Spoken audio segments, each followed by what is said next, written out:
தனியா ஒரு இடத்துல கண்ணை மூடிக்கிட்டே உட்கார்ந்துருக்கிறார். தூங்கிட்டு இருக்கிறாரா, தியானம் பண்ணிட்டு இருக்கிறாரா, எப்படி கண்டுபிடிக்கிறது? நமக்கு தெரிஞ்ச வரைக்கும் தூக்கம்னா தலை அடிக்கடி சாயும், அப்புறம் நிமிரும். தியானம்னா ஆடாம அசையாம அப்படியே இருக்கும். இதுதான் நமக்கு தெரிஞ்ச வித்தியாசம். ஆனா தூக்கத்துக்கும் தியானத்துக்கும் நிறைய வித்தியாசம் உண்டு. ஒரு முட்டாள் தூங்க போனால் முட்டாளாகவே திரும்பி வருகிறான். அதே முட்டாள் தியானம் பண்ண போனால் அவன் ஞானியாக திரும்பி வருகிறான். இப்படி எல்லாம் பெரியவங்க சொல்லி வச்சிருக்கிறாங்க. அது இருக்கட்டும், ஞானிகளுக்கு நமக்கு என்ன வித்தியாசம்? இப்ப நாம அழகா ஒரு ரோஜா பூவை பாக்குறோம். ஆஹா, எவ்வளவு அழகா இருக்குது அப்படின்னு ஆச்சரியப்படுறோம். ஒரு ஞானி அந்த ரோஜா பூவை பாக்குறார். அவரும் நினைக்கிறார், ஆஹா இது எவ்வளவு அழகா இருக்குது அப்படின்னு. உலக பொருள்களை நாம எப்படி ஐம்புலன்கள் மூலமா உணர்றோமோ அப்படித்தான் அவங்களும் உணர்றாங்க. அதுல ஒண்ணும் வித்தியாசம் இல்ல. அல்வா சாப்பிடுறோம், அது நமக்கு மட்டும்தான் இனிக்கும், ஞானிகளுக்கு எல்லாம் கசக்கும் நான் சொல்லுவோம். அப்படி இல்ல, அதுல வித்தியாசம் இல்ல. அப்புறம் ஞானிகளுக்கும் நமக்கு என்னதான் வித்தியாசம்? அந்த வேறுபாடு எந்த கட்டத்துல ஆரம்பமாகுது அதை இப்ப பாப்போம். இப்ப மறுபடியும் அந்த ரோஜா பூ கிட்ட போவோம். ஞானி அதை பாக்குறார். ஆஹா எவ்வளவு அழகா இருக்குன்னு நினைக்கிறார். அதுக்கப்புறம் அதையே நினைக்கிறது இல்ல, வேற வேலையை பார்க்க போடுவார், அல்லது இயற்கையின் ஆற்றலை பத்தி நினைக்க ஆரம்பிச்சிருவார். அவ்வளவுதான். ஆனா நாம அப்படி செய்ய மாட்டோம். நாம என்ன செய்வோம் தெரியுமா? முதல்ல அந்த ரோஜா பூவை பார்ப்போம். ஆஹா எவ்வளவு அழகா இருக்குது இந்த ரோஜா பூன்னு நினைப்போம். அந்த அழகை ரசிப்போம். அப்புறம் இந்த மலர் நம்ம கிட்ட இருந்தா எவ்வளவு அழகா இருக்கும்னு நினைப்போம். அதுக்கப்புறம் அந்த மலர் நமக்கு வேணும்னு நினைப்போம். அதுக்கு அடுத்த கட்டம், அந்த மலர் இல்லைன்னா நம்மால வாழ முடியாதுங்கிற நிலைமைக்கு வந்துருவோம். உடனே அந்த மலரை அடையறதுக்கு முயற்சி பண்ணுவோம். அதுக்கு யாராவது தடையா இருந்தா அவங்க மேல நமக்கு கோபம் வரும். அந்த கோபத்தின் காரணமா நம்ம விவேக புத்தியை இழந்துருவோம்.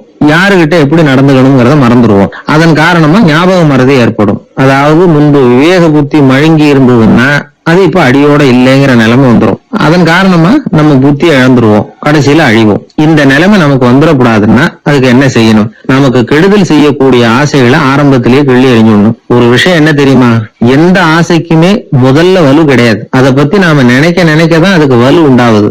இளம் தளிரா இருந்தது இப்ப பெரிய மரம் ஆயிடுது. ஞானிகள் இந்த அளவுக்கு அதை வளர விடுறது இல்ல. அதுதான் நமக்கும் அவங்களுக்கும் உள்ள வித்தியாசம். ஒரு இளைஞன் கையில ஒரு குச்சியை வச்சுக்கிட்டு நடந்து போயிட்டு இருக்கிறான். இன்னொரு வயசானவர் கையில ஒரு குச்சியை வச்சுக்கிட்டு நடந்து போறார். அது அவருக்கு ஊன்றுகோல். அது இல்லைன்னா அவரால் நடக்க முடியாது. அது தவறி கீழே விழுந்தா அவரும் விழுந்துருவார். ஆனா அந்த இளைஞன் அப்படி இல்லை. அவனுடைய கைத்தடியை யாராவது எடுத்துக்கிட்டு போனா கூட அவன் கவலைப்பட மாட்டான். அவன் அந்த கைத்தடியை பயன்படுத்துறது மாதிரிதான் ஞானிகள் உலக பொருள்களை பயன்படுத்துறாங்க. ஆனா நம்ம மாதிரி சாதாரண ஆளுங்க அந்த வயசானவர் கைத்தடியை பயன்படுத்துறது மாதிரி உலக பொருள்களை பயன்படுத்துறோம். இதுதான் ஞானிகளுக்கும் நமக்கும் உள்ள வித்தியாசம். ஞானிங்கிறவர் பொருள்களை துறக்க மாட்டார், அதுகள் பேர்ல உள்ள பற்றுதலை தான் துறப்பார். எனக்கு தெரிஞ்ச ஞானி ஒருத்தர் இருக்கிறார். அவர் சொன்னார், 1988 ஜூன் மாதம் 1 தேதியை என்னால மறக்க முடியாதுன்னார். ஏன்னு கேட்டேன். அதுதான் எனக்கு ஞானம் வந்த நாள்னார். அப்படியான்னு. ஆமா, அன்னைக்குதான் எனக்கு கல்யாணம் ஆச்சு, என் மனைவி பேரு ஞானம் அப்படின்னார். அதனால ஞானம் ஒவ்வொருத்தருக்கும் ஒவ்வொரு மாதிரி வரும். அதனால நாம ஞானிகளுடைய வாழ்க்கையை பார்த்து அவர்களை நெருங்க முடியுமான்னு பார்க்கணும். அந்த முயற்சி நமக்கு தேவை. அந்த வகையில நம்ம வாழ்க்கையை அமைத்து கொண்டால் வாழ்க்கையில படிப்படியா முன்னேறலாம், படிப்படியா வாழ்க்கையை அனுபவிக்க முடியும். ஒரு ராஜா இருந்தார். அவருக்கு என்ன பொழுதுபோக்கு தெரியுமா? தன்னை சுத்தி இருக்கிறவங்க கிட்ட ஏடா கூடமா ஏதாவது கேள்வி கேட்க வேண்டியது, அவங்க பதில் சொல்ல தெரியாம முழிக்கிறாங்கல்ல, அதை பார்த்து ரசிக்க வேண்டியது. இப்படி ஒரு சுபாவம் அவருக்கு. ஒரு நாள் அவருடைய மந்திரி ஒருத்தர் அவர்கிட்ட மாட்டினார். அவரை கிட்டத்துல கூப்பிட்டு, அமைச்சரே எனக்கு ஒரு சந்தேகம்னார். என்னன்னாரு அமைச்சர். கடவுள் இருக்கிறாரா அப்படின்னு ஒரு கேள்வி கேட்டாராம். ஆமா இருக்கிறார் அப்படின்னாராம் அவரு. அவர் என்ன சர்வ வல்லமை படைச்சவரா அப்படின்னாராம். ஆமா அரசே, அவன் இல்லாம ஒரு அணுவும் அசையாது. இருந்த இடத்துல இருந்தே கண் சுமிட்டுகிற நேரத்துல ஏராளமான அற்புதங்களை நிகழ்த்த அவனன்று யாரால் முடியும் அப்படின்னாராம் அமைச்சர். இந்த இடத்துலதான் எனக்கு இன்னொரு சந்தேகம்னாரா ராஜா. என்ன சொல்லுங்கன்னார். நீங்க சொல்றீங்க அவர் சர்வ வல்லமை படைச்சவர், இருந்த இடத்துல இருந்தே ஏராளமான அற்புதங்களை செய்யக்கூடியவர்னு. அப்படி இருக்கிறப்போ அவர் இருந்த இடத்துல இருந்தே ஒருத்தனுடைய கஷ்டத்தை தீர்த்து வச்சுள்ளாமே, மேஜிக் பண்றது மாதிரி. அதை விட்டுட்டு பக்தன் கூப்பிட்டா உடனே ஒரு வாகனத்து மேல ஏறி ஏன் இங்க ஓடி வரணும்? அப்படி வர்றதாக புராணம்லாம் சொல்லுத. அவருக்கு இருக்கிற சக்திக்கு அவர் உட்கார்ந்த இடத்துல இருந்தே ஒரு விரலை அசைச்சா இங்க பக்தனுக்கு கிடைக்க வேண்டியதெல்லாம் கிடைச்சுடாதா அப்படின்னாராம். அமைச்சர் யோசனை பண்ணி பார்த்திருக்கார். அப்புறம் சொன்னாராம், மன்னா இந்த கேள்விக்கான பதில சமயம் வர்றப்போ உங்களுக்கு சொல்றேன் அப்படின்னு சொல்லிவிட்டு அப்போதைக்கு அவர்கிட்ட இருந்து தப்பிச்சார். கொஞ்ச காலம் கழிச்சு ஒரு நாள் ராஜா உல்லாச பயணம் புறப்பட்டார். அவருடைய குடும்பம், உறவினர்கள் எல்லாரும் சேர்ந்து போனாங்க. ஒரு பெரிய படகுல ஏறி ஒரு நதியை கடந்து போயிட்டு இருக்கிறாங்க. அந்த படகோட ஒரு முனையில ராஜா உட்கார்ந்து நதியோட அழகை ரசிச்சுக்கிட்டு இருக்கிறார்.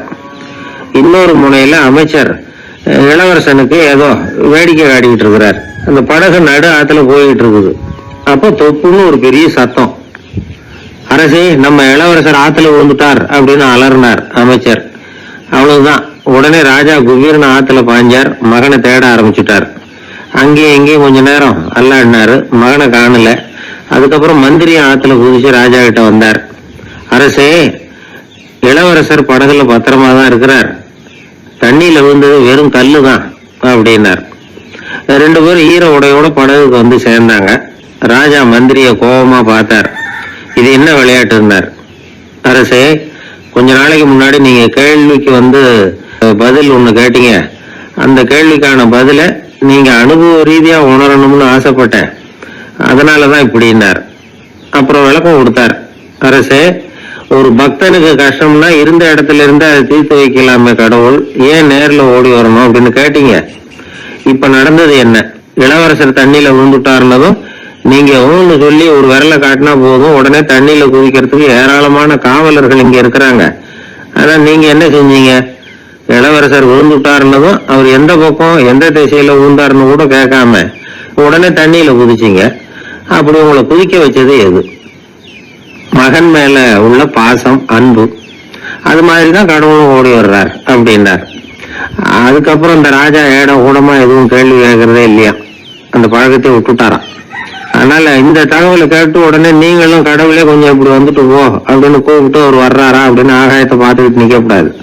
இந்த கதையோட கருத்து என்னன்னா, அன்பிற்கும் உண்டோ அடைக்கும் தாழ் அப்படிங்கிறது தான். அன்பு வலிமையானது அப்படிங்கிறத புரிஞ்சுக்கிட்டா போதும். உங்களுக்கு ஒரு கல்யாண பத்திரிகை வருது, அதுக்கு நீங்க வாழ்த்து செய்தி அனுப்புறதுக்கும் நேர்ல போறதுக்கும் வித்தியாசம் இருக்குது இல்ல. அன்னைக்கு ஒருத்தன் தான் வந்தான், கையில ஒரு கல்யாண பத்திரிகை வச்சிருந்தான். சார், இந்த கல்யாணம் கல்கத்தாவில் நடக்குது, ரொம்ப தூரம் தான், இருந்தாலும் நான் நேர்ல போய் கலந்துக்க போறேன்னா. மாப்பிள்ளை அவ்வளவு நெருக்கமானவரான்னு. இல்ல சார், மாப்பிள்ளையே நான் தான் அப்படிங்கிறான். நம்ம கிட்ட ஒருத்தன் தப்பா நடந்துகிட்டானா உடனே நாம என்ன செய்வோம்? கையை ஓங்கிட்டு அவனை அடிக்க போவோம். நாம அவங்கிட்ட அவனை விட ஒருபடி மேலா தப்பா நடந்துக்குவோம். ஆனா பெரியவங்க எல்லாம் அப்படி நடந்துக்கிறது இல்லை. இன்னா செய்தாரை ஒருத்தல் அவர் நான நன்னயம் செய்து விடல் அப்படின்னு வள்ளுவர் சொல்லியிருக்காரு இல்லையா. அதுக்கு தகுந்த மாதிரி நடந்துக்குவாங்க. பாயசித் விஸ்தாமிங்கிறவர் ஒரு பெரிய ஞானி. அவர் ஒரு நாள் ராத்திரி ரொம்ப நேரம் மசூதியில் இருந்துட்டு வீட்டுக்கு திரும்பி வந்துகிட்டு இருக்கிறார். வழியில ஒரு குடிகாரன், அவன் கையில ஒரு இசை கருவி, அதை கண்ணா பின்னான்னு மீட்டிக்கிட்டு வாய்க்கு வந்தபடி என்னத்தையோ பாட்டுன்னு நினைச்சுக்கிட்டு பாடிக்கிட்டு அவன் பாட்டு கிடக்குறான் வழியில. அதோட இருந்தாலும் பரவாயில்ல, அந்த பக்கமா வழியில போறவங்க வர்றவங்களை எல்லாம் பார்த்து கண்ணா பின்னான்னு திட்டிக்கிட்டு இருக்கிறான், ஒம்பு வளர்க்குறான். பாயசித் பிஸ்தாமிங்கிற அந்த பெரியவர் அந்த வழியா போறார். அவனை பார்க்கிறார். அவனுடைய நிலைமைய பார்த்துட்டு பரிதாபப்படுறார்.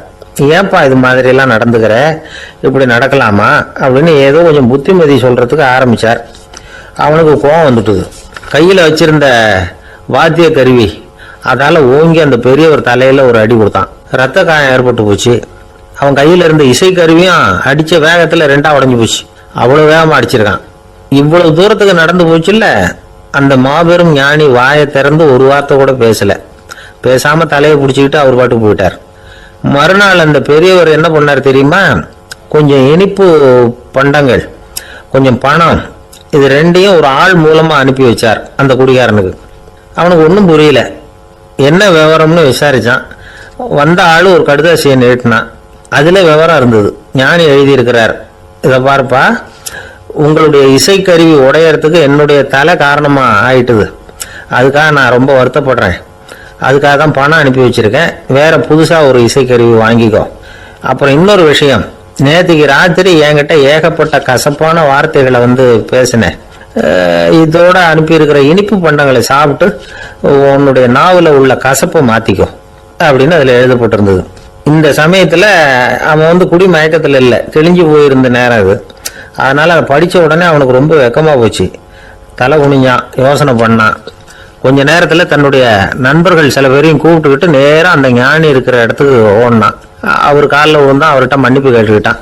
பெரியவங்களே தெரியாம வந்து நான் இந்த பாவ செயலை பண்ணிவிட்டேன், என்னை மன்னிச்சுங்க, உங்களுடைய பொறுமையும் போதனையும் என்னுடைய கண்ணை திறந்துட்டுது, இனிமே நானும் என்னுடைய நண்பர்களும் நல்ல வழியில திருந்தி வாழ போறோம் அப்படின்னா. ஞானி செய்த நன்னயம் குடிகாரனை எப்படி திருத்திருக்கு பாத்தீங்களா? இந்த கதையை கேட்டுட்டு ஒருத்தர் சொன்னார், என் வாழ்க்கையில கூட அப்படி ஒரு சம்பவம் நடந்தது சார். நானும் ஒரு நாள் ராத்திரி ஓவரா குடிச்சுட்டு ஒரு கிட்டாரை வாசிச்சுக்கிட்டு கண்ணாவை நானும் உளறிக்கிட்டு திட்டிக்கிட்டு இருந்தேன். அந்த சமயம் அந்த வழியா ஒருத்தர் வந்தார். ஓங்கி தலையில ஒரே ஒரு அடி, ரத்தம் வந்துட்டுது. அதுக்கப்புறம் என் மனசு தெரிஞ்சுட்டுது சார் அப்படின்னார். அப்படியா என்ன ஆச்சரியமா? ஆமா சார், அடி விழுந்தது அவர் தலையில இல்ல, ஏன் தலையில. வந்தவர் என்ன அப்படி அடிச்சுட்டார். மயக்கம் தெளிஞ்சதுக்கு அப்புறம் தான் எனக்கு விவரம் புரிஞ்சுது, அவர் ஒரு போலீஸ்காரரு அப்படின்னார் ரொம்ப சோகமா. அந்த ஆளு என்ன கண்ணா பண்ணான்னு திட்டி விட்டான் சார், அதை நினைச்சா எனக்கு ரொம்ப வருத்தமா இருக்கு அப்படின்னு சொல்லி கவலைப்பட்டார் ஒருத்தர். இதுல கவலைப்படுறதுக்கு என்ன இருக்குது அப்படின்னாரு ஒரு பெரியவர். அவர் ஒரு மகான். என்ன சார் இப்படி சொல்றீங்க, ஒருத்தர் நம்ம பார்த்து திட்டுனா வருத்தமா இருக்காதா அப்படின்னார். அது எப்படி வருத்தமா இருக்கும், திட்டுறதுங்கிறது என்ன, அது வெறும் சத்தம் தானே அப்படின்னார் அந்த பெரியவர். நம்ம ஆளுக்கு தலையை பிச்சுக்கலாம் போல இருந்தது. இருக்காது அப்படின்னா நமக்கு அப்படித்தானே தோணுது. அந்த பெரியவர் சொல்றது ரொம்ப பெரிய விஷயம், அதை நாம புரிஞ்சுக்க முயற்சி பண்ணலாம்னா நடைமுறை வாழ்க்கைக்கு அது ஒத்து வர்றது மாதிரி தெரிய மாட்டேங்குது. இருந்தாலும் அந்த பெரியவர் அதுக்கு என்னதான் விளக்கம் கொடுக்குறாருன்னு பார்ப்போமே. ஒரு ரயில் போயிட்டு இருக்கு, அதுல ஒரு சாது போயிட்டு இருக்கார். அந்த ரயில் வந்து அவரு ஹரித்வாரம் போயிட்டு இருக்காரு. அவரு ரயில்ல ஏகப்பட்ட கூட்டம். நம்ம ஊர் ரயில் கேட்க வேணும், டிக்கெட் வாங்கிட்டு கொஞ்சம் பேர், வாங்காத கொஞ்சம் பேர். அது என்னத்துக்கு அனாவசியமா டிக்கெட் அப்படிங்கிற நினைப்புல பாதி பேர். இந்த கூட்டத்துக்கு மத்தியில அந்த சாதுவும் போயிட்டு இருக்கிறார். உட்கார்றதுக்காக இருந்த இடத்துல ஒரு ஆள் படுத்திருக்கிறான், கொஞ்சம் முரட்டு ஆசாமி. அவன் காலு பக்கத்துல கொஞ்சோண்டு இடம் பாக்கி இருந்தது. அந்த இடத்துல இந்த சாது உட்காந்துருந்தார். மெதுவா உட்காந்துக்கிட்டார் போய். ஆனா அந்த ஆளு ராத்திரி பூரா இவரை காலால உதச்சிக்கிட்டே இருக்கிறான். அது இவருக்கு ரொம்ப அவமானமா பட்டது. அதனால துக்கம் ஏற்பட்டது. இருந்தாலும் அதை ஒரு மாதிரியா சகிச்சுக்கிட்டே இவர் வந்து சேர்ந்தார். பொழுது விடிஞ்சது. அந்த சாது ஹரித்வார் வந்து சேர்ந்தார். அங்க ஒரு பெரிய ஞானியை சந்திச்சார். ராத்திரி ரயில்ல அந்த ஆளு உதைச்சதையும் அதனால தனக்கு ஏற்பட்ட துக்கத்தையும் இந்த சாது அந்த ஞானி கிட்ட சொன்னார். சொல்லிவிட்டு, ஏன் சுவாமி, எனக்கு துக்கம் ஏற்பட்டதே அது தப்பா அப்படின்னு கேட்டார். தவறுதான் அந்த ஞானி. உனக்கு இன்னமும் தேக அபிமானம் போகலைங்கிறது தான் அது காட்டுது. அஷ்டாவக்கிரர் என்ன சொல்றார் தெரியுமா? உண்மையான ஞானி யாராவது தன்னை வந்தனை செய்தால் அதற்காக சந்தோஷப்பட மாட்டார், யாராவது நிந்தனை செய்தால் அதற்காக வருத்தப்பட மாட்டார் அப்படின்னு சொல்றார். நிந்தனைங்கிறது ஒரு ஒலி தான். தேகாபிமானம் இருக்கிற வரைக்கும் இந்த ஒலி நம்மளை வந்து வேதனைப்படுத்தும். நான் தேகம் இல்லை, ஆத்மா அப்படிங்கிற நினைவு இருந்தா இந்த ஒலி நம்மளை பாதிக்காது. மனு என்ன சொல்றார் தெரியுமா? ஒரு சாதகன் பாராட்டுதலை விஷம்னு நினைச்சு பயப்படணும், அவமானத்தை அமிர்தம்னு நினைச்சு சந்தோஷப்படணுங்கிறார். அவமானப்பட்டா கவலைப்படாம எப்படி இருக்க முடியும் அப்படின்னு தான் நமக்கு தோணும். அதனாலதான் நம்மள யாரும் இதுக்கு உதாரணமா யாரையும் காட்ட முடியல. புத்தரையும் கபீரையும் உதாரணமா காட்டுறாங்க. அவங்களுக்கெல்லாம் அவமானம் ஏற்பட்டப்போ கவலையே படலையாம். புத்தரை வந்து அவமானப்படுத்தணுங்கிறதுக்காக கௌசாம்பி ராணி ஒரு இளம் பெண்ணை கொலை பண்ணி சடலத்தை புத்தர் குடிசைக்கு முன்னாடி போட சொன்னார். போட்டாங்க. புத்தர் தான் அந்த பொண்ணை கெடுத்து கொலை பண்ணி விட்டாருன்னு எல்லாரும் நினைச்சாங்க. ஆனா புத்தர் இதை பத்தி கவலையே படல. அப்புறமா உண்மை தெரிஞ்சதும் புத்தர் புகழ் இன்னும் அதிகமாயிட்டு. ஒரு பெரிய சபையில ஒரு மோசமான பொண்ணு நுழைஞ்சு தனக்கும் கபீருக்கும் சம்பந்தம் உண்டுன்னு சொன்னா கபீர் கவலைப்படல. அவங்க மாதிரி எல்லாம் நாமளும் இருக்க கத்துக்கணும். நிந்தனை, அபகீர்த்தி, அவமானம் எல்லாம் ஆண்டவன் கொடுக்கிற பிரசாதம்னு நினைக்கணும் அப்படின்னு சொல்றார் அந்த ஞானி. இதை கேட்ட இந்த காலத்து ஆசாமி ஒருத்தர், நான் கூட அப்படிதான் சார், யாராவது அவமானப்படுத்தினா கவலைப்பட மாட்டேன். நேத்து கூட ஒருத்தர் என்ன பலார்னு அரைஞ்சுட்டார், நான் கொஞ்சம் கூட கவலைப்படல, பேசாம வந்துட்டேன்னார். ஏன் அப்படி வந்துட்டீங்க அப்படின்னு. அவர் அரைஞ்சதுலேயும் ஒரு அர்த்தம் இருந்தது, அதனாலதான் அப்படி வந்துட்டேன்னார். ஏன் அரைஞ்சாருன்னு கேட்டேன். 10 வருஷத்துக்கு முன்னாடி 15 ரூபா அவர்கிட்ட கடன் வாங்கினேன், அதை கேட்டு கேட்டு பார்த்துட்டு கடைசியா தான் அரைஞ்சார் அப்படின்னார். ஆண்டவனுடைய பிரசாதம் இவருக்கு அடிக்கடி கிடைக்கும் போல இருக்கு. ஒரு மனுஷனுக்கு 3 விதத்துல கர்வம் உண்டாகிறதுக்கு வாய்ப்பு உண்டு. பணம், பதவி, புகழ். பணம் அதிகமா வந்தா கர்வம் வரலாம், பதவி பெருசா வந்துட்டுதுன்னா கர்வம் வரலாம், புகழ் அதிகமா போனாலும் கர்வம் வரலாம். இந்த 3 வகையான கர்வத்துக்கும் இடம் கொடுக்காம இருக்கிறாங்க பாருங்க, அவங்க தான் சிறந்த மனிதர்கள். ஒரு பெரிய பொறுப்புல இருக்கிறவங்களுக்கு கர்வம் வந்துடக்கூடாது. அப்படி வந்துட்டுதுன்னா அது எல்லாருக்கும் இடைஞ்சல். ஒரு ராஜா இருந்தார். அவர் ஒரு நாள் தன்னுடைய தலைநகரத்தை சுற்றி வந்துகிட்டு இருந்தார்.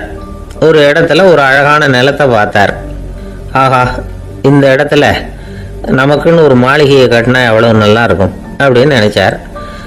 ராஜா நினைச்சா அது முடியாத காரியமா? சரி, இந்த நிலம் யாருக்கு சொந்தம்னு விசாரிங்க அப்படின்னார் பக்கத்தில் இருந்தவங்க கிட்ட. அவங்கெல்லாம் ஓடி போய் விசாரிச்சாங்க. அந்த இடம் ஒரு வயசான கிழவிக்கு சொந்தம், வயசான அம்மாவுக்கு சொந்தமா. அந்த அம்மா தான் அதில் ஒரு குடிசையை போட்டு குடியிருந்துட்டு இருக்கிறாங்க. சரி, அந்த நிலத்துக்கு ஒரு விலையை நிர்ணயம் பண்ணி அதை அந்த வயசான அம்மா கிட்ட கொடுத்துருங்க அப்படின்னு உத்தரவு போட்டார் ராஜா. ஆனால் அந்த அம்மா இது எங்கள் பூர்வீக இடம், இதை விற்க மாட்டேன் அப்படின்னு சொல்லிவிட்டுது.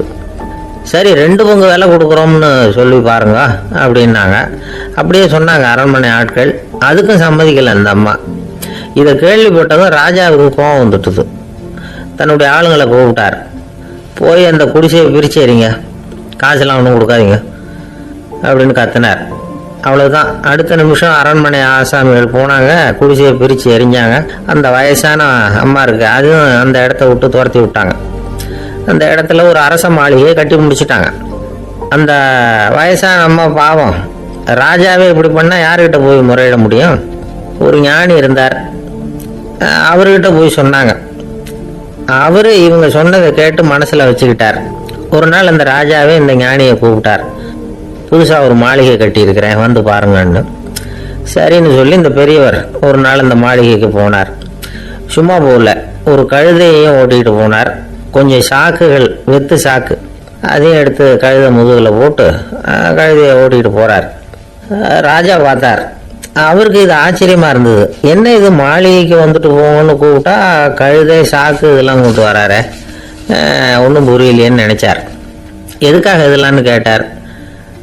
அரசருடைய தோட்டத்திலிருந்து கொஞ்சம் மண் எடுத்துகிட்டு போகிறதுக்கு ஆசைப்படுறேன், அதுக்கு நீங்கள் அனுமதி கொடுக்கணும் அப்படின்னாரு இவர்.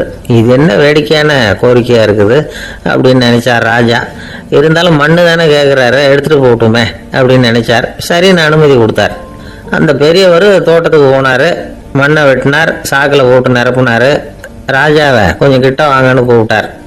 இந்த மண் மூட்டையை தூக்கி கழுதையோட முதுகில் வைக்கணும், கொஞ்சம் உதவி பண்ணுங்கன்னார்.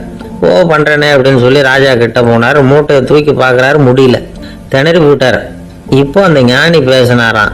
அரசே, இந்த ஒரு சாக்கு மண்ணையே உங்களால் தூக்க முடியல, அந்த கிழவிகிட்ட இருந்து அந்த அக்கிரமமா அபகரிச்ச இந்த தோட்டம் பூராவையும் சுமக்கணும்னு ஆசைப்படுறீங்களே, அது உங்களால் முடியுமா அப்படின்னு கேட்டாராம்.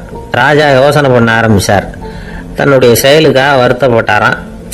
அந்த வயசான அம்மாவை உடனடியாக வரவழைச்சார். தாயே, தப்பு பண்ணிட்டேன், என்னை மன்னிச்சுக்குங்க, இன்னையிலேருந்து இந்த மாளிகையும் தோட்டமும் உங்களுக்கு தான் சொந்தம் அப்படின்னு சொல்லிவிட்டாராம். போகிறப்ப இந்த உலகத்திலேருந்து எண்ணத்தை எடுத்துகிட்டு போக போகிறோம், அதனால் ரொம்பவும் அலட்டிக்க வேண்டியதில்லை, கர்வப்பட வேண்டியதில்லை அப்படிங்கிறது ஒரு பெரிய உபதேசம். ஒரு பெரிய மனுஷன் சாக கிடந்தார், ரொம்பவும் அழுதாரு. ஏன் அழறீங்க அப்படின்னு கேட்டாங்க சுற்றி இருந்தவங்க. நான் சாகிறதுக்காக கவலைப்படலை, நான் நம்ம ஜனங்களுக்காக எவ்வளவோ காரியம்லாம் செஞ்சுக்கிட்டு வந்தேன். நான் செஞ்சுக்கிட்டு வந்த சேவையை இனிமேல் யார் செய்ய போகிறாங்க, அது யாரால முடியும், அதை நினச்சி தான் அழறேன் அப்படின்னாராம். ஒருத்தர் முன்னாடி வந்தார். அதுக்காக நீங்கள் கவலைப்படாதீங்க, உங்கள் சேவையை தொடர்ந்து செய்யறதுக்கு என்ன மாதிரி இளைஞர் பட்டாலும் தயாராக இருக்குது, இருந்தாலும் எங்கள் கவலை என்னன்னா அப்படின்னு இழுத்தார். என்ன சொல்லுங்கன்னு கேட்டார் அவர். நீங்கள் இதுவரைக்கும் என்ன சேவை செஞ்சுக்கிட்டு வந்தீங்க, அதுதான் எங்களுக்கு இன்னமும் புரியாத புதிராக இருக்கு அப்படின்னாராம் அவர். ஒரு நாள் ராமர் அரசவையில் உட்கார்ந்துருக்கிறார். ராமராஜ்யம் நடந்துகிட்டு இருந்த நேரம். அந்த சமயத்தில் ஒரு நாய் அரச சபைக்கு வந்துதான். அது தலையில் அடிபட்டு ரத்தம், அந்த கோலத்தில் அது அங்கே வந்தது. எல்லாரும் ஆச்சரியமாக அதை பார்த்தாங்க. ராமரும் அந்த நாயை பார்த்தார். நீங்கள் வந்த காரியம் என்ன, என்ன நடந்தது, எதுவாக இருந்தாலும் பயப்படாமல் சொல்லு அப்படின்னார். உடனே அந்த நாய் மெதுவாக சொல்ல ஆரம்பிச்சுதான். ஐயா, நான் தெருவில் போய்கிட்டு இருந்தேன், வழியில் ஒருத்தர் வந்தார். அவர் வேத சாஸ்திரம்லாம் படித்த பெரியவர். அவர் எந்த காரணமும் இல்லாமல் அவர் கையில் வச்சிருந்த குச்சியால் என் தலையில் அடிச்சுட்டார். அதுதான் தலையில ரத்தம். இதை நீங்க விசாரிச்சு தகுந்த தீர்ப்பு வழங்கணும் அப்படின்னு தான் அந்த நாய். ராமர் பார்த்தார். உடனே தன்னுடைய காவலர்களை அனுப்புனார். அந்த ஆளை எங்க இருந்தாலும் போய் கொண்டுட்டு வாங்க அப்படின்னு விட்டார். காவலர்கள் போனாங்க. அந்த ஆளை பூச்சி கொண்டு வந்துட்டாங்க. அரண்மனைக்கு வா அப்படின்னு சொல்லி கூப்பிட்டுட்டு வந்துட்டாங்க. என்ன நடந்ததுன்னு விசாரிச்சார் ராமர். அதுக்கு அந்த ஆள் சொன்னார், நான் வீதி வழியா வந்துகிட்டு இருந்தேன். குறுக்க இந்த நாய் வந்தது. நான் அவசரமா போய்கிட்டு இருந்தேன். இது எனக்கு வழி விடாம குறுக்க பூந்து இடைஞ்சல் பண்ணிச்சு. எனக்கு கோபம் வந்துட்டுது. அதனால அடிச்சுட்டேன். வேத சாஸ்திரம் படிச்ச நான் என் வசம் இழந்து கோபப்பட்டது பெரிய தப்பு தான். அதை நான் ஒத்துக்கிறேன். குற்றத்தை ஒப்புக்கொள்றேன். எனக்கு என்ன தண்டனை கொடுக்கணுமோ அதை கொடுங்க, ஏத்துக்கிறேன் அப்படின்னு விட்டார். சரி, இப்ப அந்த ஆளுக்கு தண்டனை கொடுக்கணும். என்ன தண்டனை கொடுக்கறது யோசனை பண்ணார் ராமர். அதையும் அந்த நாய்கிட்டயே கேட்டார். நீயே சொல்லு, என்ன தண்டனை கொடுக்கலாம் இவருக்கு அப்படின்னார். இதுக்கு அந்த நாய் என்ன சொல்லிச்சு தெரியுமா? இவரை ஏதாவது ஒரு கோயிலுக்கு தர்மகர்த்தாவா நியமனம் பண்ணி விடுங்க, அதுதான் இவருக்கு சரியான தண்டனை அப்படின்னது. இதை கேட்டதும் ராமர் முகத்துல புன்னகை. ஆனா அங்க இருந்த மற்றவங்களுக்கு எல்லாம் ஆச்சரியம். அது எப்படி, தப்பு செஞ்சவங்களுக்கு தண்டனை கொடுக்கறது தானே நியாயம், அதை விட்டுட்டு தர்மகர்த்தா பதவியை கொடுக்க சொல்லுது இந்த நாய் அப்படிங்கிற ஆச்சரியம். இந்த சந்தேகத்தை அந்த நாய்கிட்டயே கேட்டாங்க அங்க இருந்தவங்க. இதுக்கு அந்த நாய் பதில் சொல்லிச்சான். நான் போன பிறவியில ஒரு கோயிலுக்கு தர்மகர்த்தாவா இருந்தேன். எவ்வளவோ கவனமா எச்சரிக்கையா தான் என்னுடைய கடமைகளை எல்லாம் செஞ்சுக்கிட்டு வந்தேன். அப்படி இருந்தாலும் சில சமயங்கள்ல என்னையும் மீறி கோயில் செல்வத்தை நான் அனுபவிக்கிறதுக்கு காரணம் ஆயிட்டேன். ஒரு கோவிலுக்கு தர்மகர்த்தாவா இருக்கிறவங்க எப்படியும் இந்த பாவத்திலிருந்து தப்பிக்கிறது கஷ்டம். அதனாலதான் நான் இந்த பிறவியில நாயா பிறந்து இப்படி கஷ்டப்படுறேன். இதே நிலைமை இந்த ஆளுக்கும் ஏற்படணும் அப்படிங்கிறதுக்காக தான் அவரையும் ஒரு கோயிலுக்கு தர்மகர்த்தாவை நியமிக்கும்படி கேட்டுக்கிட்டேன் அப்படின்னு தான் இந்த நாய். இதுல இருந்து என்ன தெரியுது? எந்த பதவியில நாம இருந்தாலும் நமக்கு தெரியாம கூட அதை தவறா உபயோகப்படுத்த கூடாதுங்கிறத இதுல இருந்து புரிஞ்சுக்கணும். இல்லைன்னா அடுத்த பிறவியில நாயா பிறந்து எங்கேயாவது போய் வாலாட்டிட்டு நிக்க வேண்டியதுதான். கோவில் வாசல்ல 2 நாய் பேசிக்கிட்டு இருந்துதான். போன ஜென்மத்துல நான் மனுஷனாதான் இருந்தேன். ஒரு கோவில் பூசாரி பேச்சை கேட்டுவிட்டு அவரோட கூட்டு சேர்ந்துக்கிட்டு ஆண்டவன் போட்டிருந்த நகையெல்லாம் அபகரிச்சு என்கிட்ட கொடுத்தாரு அவரு. நான் எடுத்துட்டு வந்துட்டேன். திருடினது அந்த ஆள் தான், எடுத்துட்டு வந்ததுதான் நான். இருந்தாலும் நான் மட்டும் நாயா பிறந்துட்டேன். இப்ப மட்டும் அந்த பூசாரி என்கிட்ட மாட்டினா கடிச்சு குதறி விடுவேன் அப்படின்னு தான். அவசரப்பட்டு அப்படி செஞ்சுடாதே. பதிலுக்கு அவரும் உன்னை திருப்பி கடிச்சாலும் கடிச்சிருவார். ஏன்னா அவரும் இப்போ ஒரு நாயா தான் பிறந்திருக்கிறார் அப்படின்னு தான். இன்னொன்னு, அது எப்படி உனக்கு தெரியும்னு தான். இது நான் தானே அது அப்படின்னு தான் அந்த நாய். அந்த ஆளுக்கு பேச தெரியாது, அவர்கிட்ட கொஞ்சம் எச்சரிக்கையா நடந்துக்கோ அப்படின்னு சொல்றது உண்டு. அப்படின்னா என்ன அர்த்தம்? அவர் இன்னமும் குழந்தையாவே இருக்கிறாரு, இன்னும் பேச்சு வரலன்னு அர்த்தம்? அப்படி இல்லை, அவருக்கு நாகரிகமா பேச தெரியலன்னு அர்த்தம். பேசுறதுங்கிறது மனுஷனால மட்டுமே முடியக்கூடிய ஒரு காரியம். அப்படி இருந்தும் அதோட பெருமையை அவன் இன்னமும் சரியா புரிஞ்சுக்கலன்னு தான் சொல்லணும். அதனாலதான் அவன் அளவுக்கு அதிகமா வார்த்தைகளை கொட்டி விடுறான். அதுக்கப்புறம் அதையெல்லாம் திருப்பி அள்ள முடியாம கிடந்து கஷ்டப்படுறான். கொட்டுன வார்த்தையை அள்ள முடியுமா? ஒருத்தரை இன்னைக்கு பார்த்து முட்டாள்னு திட்டி விடுறீங்க, நாளைக்கு மறுபடியும் அவர்கிட்ட போய் நேத்திக்கு உன்னை முட்டாள்னு சொல்லிவிட்டேன், அந்த வார்த்தையை திருப்பி கொடு, வாங்கிட்டு போயிடுறேன் அப்படின்னு நான் சொல்ல முடியும்?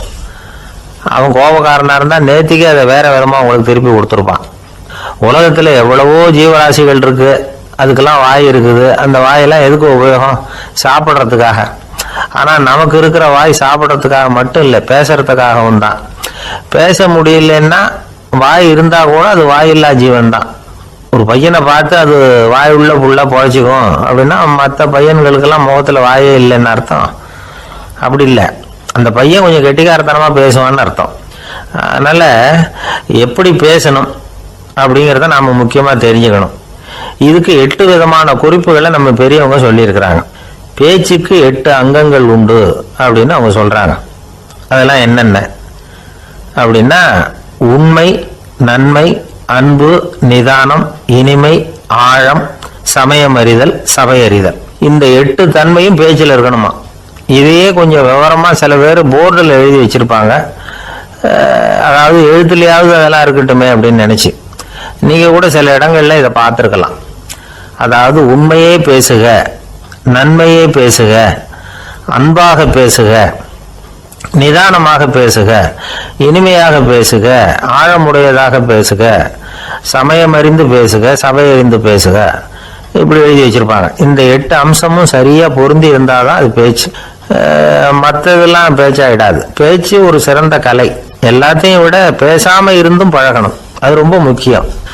உண்மையே பேசணும். சத்தியத்துக்கு மதிப்பு கொடுக்கறவங்களை தான் சரித்திரம் மதிக்கும்.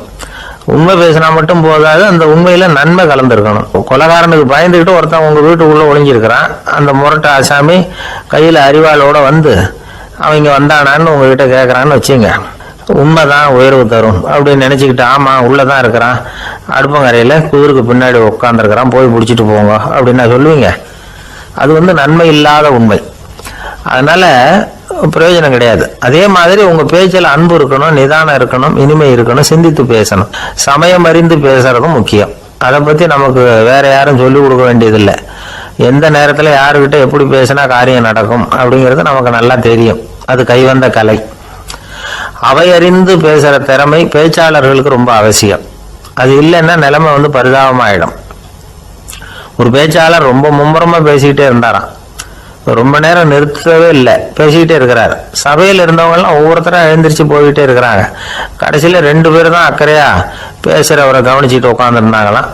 மேடையில் பேசிக்கிட்டு இருந்தவர் அவங்கள பார்த்து சொன்னாராம், எனக்கு கூட்டம் முக்கியம் இல்லை, எவ்வளவு பேர் என் பேச்சை கேட்குறாங்க அப்படிங்கிறது முக்கியம் இல்லை. நீங்க 2 பேராவது ஊக்கமா என்னை கவனிச்சுக்கிட்டு உட்காந்துருக்கிறீங்க, அது போதும். உங்களுக்காகவே நான் பேசிக்கிட்டு இருக்கிறேன் அப்படின்னார். இதை கேட்டதும் உட்கார்ந்துருந்த 2 பேர்ல ஒருத்தர் எழுந்திருச்சு, அப்படி இல்லைங்க, நாங்க 2 பேரும் நீங்க பேசி முடிச்ச உடனே தொடர்ந்து பேச வேண்டிய ஆளுங்க, அதுக்காக தான் காத்துக்கிட்டு இருக்கிறோம், சீக்கிரம் முடிங்க அப்படின்னாங்களாம். ஒரு நண்பர் அவசரமா என்கிட்ட ஓடி வந்தார். அப்புறம் சொன்னார், என்னால் நம்பவே முடியல சார், என் பையனை அப்படி அப்படின்னு சொல்லி ஆச்சரியப்பட்டார். உங்க பையன் அப்படி என்னதான் செஞ்சுட்டான் அப்படின்னு கேட்டேன். என்னால முடியாத ஒரு காரியத்தை அவன் செஞ்சுட்டான் சார் அப்படின்னார். அது என்னன்னு தான் சொல்லுங்களேன். என்ன 5வது வகுப்புல அவன் ஒரே தடவையில தேறிட்டான் சார், அதாவது ஒரே அட்டம்ப்ட்ல பாஸ் ஆயிருக்கான் அப்படின்னார் மூச்சு வாங்க. கஷ்டப்பட்டு பரீட்சை எழுதுனது அவன், இவருக்கு ஏன் மூச்சு வாங்குது? நம்மால செய்ய முடியாத ஒரு காரியத்தை இன்னொருத்தர் செய்யும் போது அது நமக்கு ஆச்சரியமா இருக்குது. சர்க்கஸ் பார்க்குறோம், ஒருத்தர் அந்த இடத்துல தொங்குறார், அது நமக்கு ஆச்சரியம். ஏன்னா அது நம்மால முடியாத காரியம். நம்மால முடியாத ஒன்றை அடுத்தவர் எளிதாக செய்யும்போது நாம் மருள்வது இயற்கை. இதை தான் தொல்காப்பியம் மருட்கை அப்படின்னு சொல்லுது. இந்த வியப்பு இருக்குதே, இது 4 வகையில் ஏற்படுறதாக தொல்காப்பியம் சொல்லுது. அது என்ன 4 வகை? முதல் வகை எப்படின்னா புதுமையான அரிய செயல்களை செய்யறது. 2வது வகை என்னன்னா பெரும் செயல்களை செய்யறது. 3வது வகை என்னன்னா மிக நுட்பமான செயல்களை செய்யறது. 4வது வகை என்னன்னா ஆக்கம் தரும் செயல்களை செய்யறது. புதுமை, பெருமை, சிறுமை, ஆக்கமோடு மதினம் சாலா மருட்கை 4 அப்படிங்கிறது தொல்காப்பியம். இன்னைக்கு விஞ்ஞானம் புதுசு புதுசா எதையோ கண்டுபிடிக்குது. ஆரம்பத்தில் அது ஆச்சரியமா இருக்கு, அப்புறம் அது நமக்கு பழகி போடுது. வானொலி பெட்டி புதுசா வந்தப்போ ஒரு பெட்டி பேசுதுங்கிறது எவ்வளவு பெரிய ஆச்சரியம். இப்ப யாரும் அதை ஆச்சரியமா பாக்குறது இல்ல. மதினம் சாலா மருட்கை அப்படின்னு ஒரு சொற்றொடர் வருது பாருங்க, அதுல கருத்தாழம் உண்டு. எதை பற்றியும் போதுமான அளவு புரிந்து கொள்ளாத போது ஒருத்தர் ஆச்சரியப்படுறார். புரிந்து கொண்ட பிறகு ஆச்சரியம் மறைஞ்சு போடுது. மிக நுட்பமான செயல்களும் நம்ம ஆச்சரியப்பட வைக்கும். ஒரு அரிசியில ஒரு திருக்குறள் எழுதி காட்டுறாங்க, ஒரு முட்டை ஓட்டுக்குள்ள ஓவியம் தீட்டி காட்டுறாங்க. கருங்கல் சிற்பங்கள்ல எவ்வளவு நுட்பமான வேலைப்பாடுகளை எல்லாம் பார்த்து ஆச்சரியப்படுறோம். இது மாதிரி ஆக்கப்பூர்வமான அரிய செயல்களை செய்யறது கூட வியப்பை உண்டு பண்ணும். குப்பை கூலங்களை கூட வாழ்க்கைக்கு பயன்படுகிற பொருளா மாற்றுகிறவர்கள் இருக்காங்க, அவர்களுடைய செயல் வியப்பு அளிக்குது. இடைக்காட்டு சித்தர் பாடின 30 நூல்ல வர்ற ஒரு பாடல், ஆற்றல் பிறர் அறிதலின் அகம் கிளர்வு உறுதலின் கற்று அறி பாணர் கெழுமிய கோடலின் தோற்றம் உருகவே போற்றல் சால் வியப்பே. ஒருத்தருடைய ஆற்றல் தெரியாம இருந்தது, அவருடைய அரிய செயலை பார்க்கும்போது வியப்பா இருந்தது, மனசுக்குள்ள கிளர்ச்சி. பாவலர்கள் இவர்களுடைய புகழை பாடி மற்றவர்களும் தெரிந்து கொள்ளுமாறு செய்கிறார்கள் அப்படிங்கிறது தான் ஒரு யதார்த்தமான உண்மை. ஆக எல்லா வகையிலும் மக்கள் தங்களுடைய வாழ்க்கையில முன்னேறுவதற்கான வழிகாட்டுகிற ஒரு மெய்ப்பாடு தான் வியப்புங்கிறது. இந்த காலத்துல நம்ம எப்படியெல்லாம் ஆச்சரியப்பட வைக்கிறாங்க. ஒரு ஆளை பிடிச்சி ஜெயிலில் கொண்டு வந்தாங்க. ஜெயில் அதிகாரி அவனை ரொம்ப ஆச்சரியமாக பார்த்தாராம். இவன் கேட்டான், ஏன் சார் அப்படி பார்க்குறீங்க, நான் இப்போ இங்கே வர்றது உங்களுக்கு ஆச்சரியமாக இருக்குதா அப்படின்னு கேட்டிருக்கான்.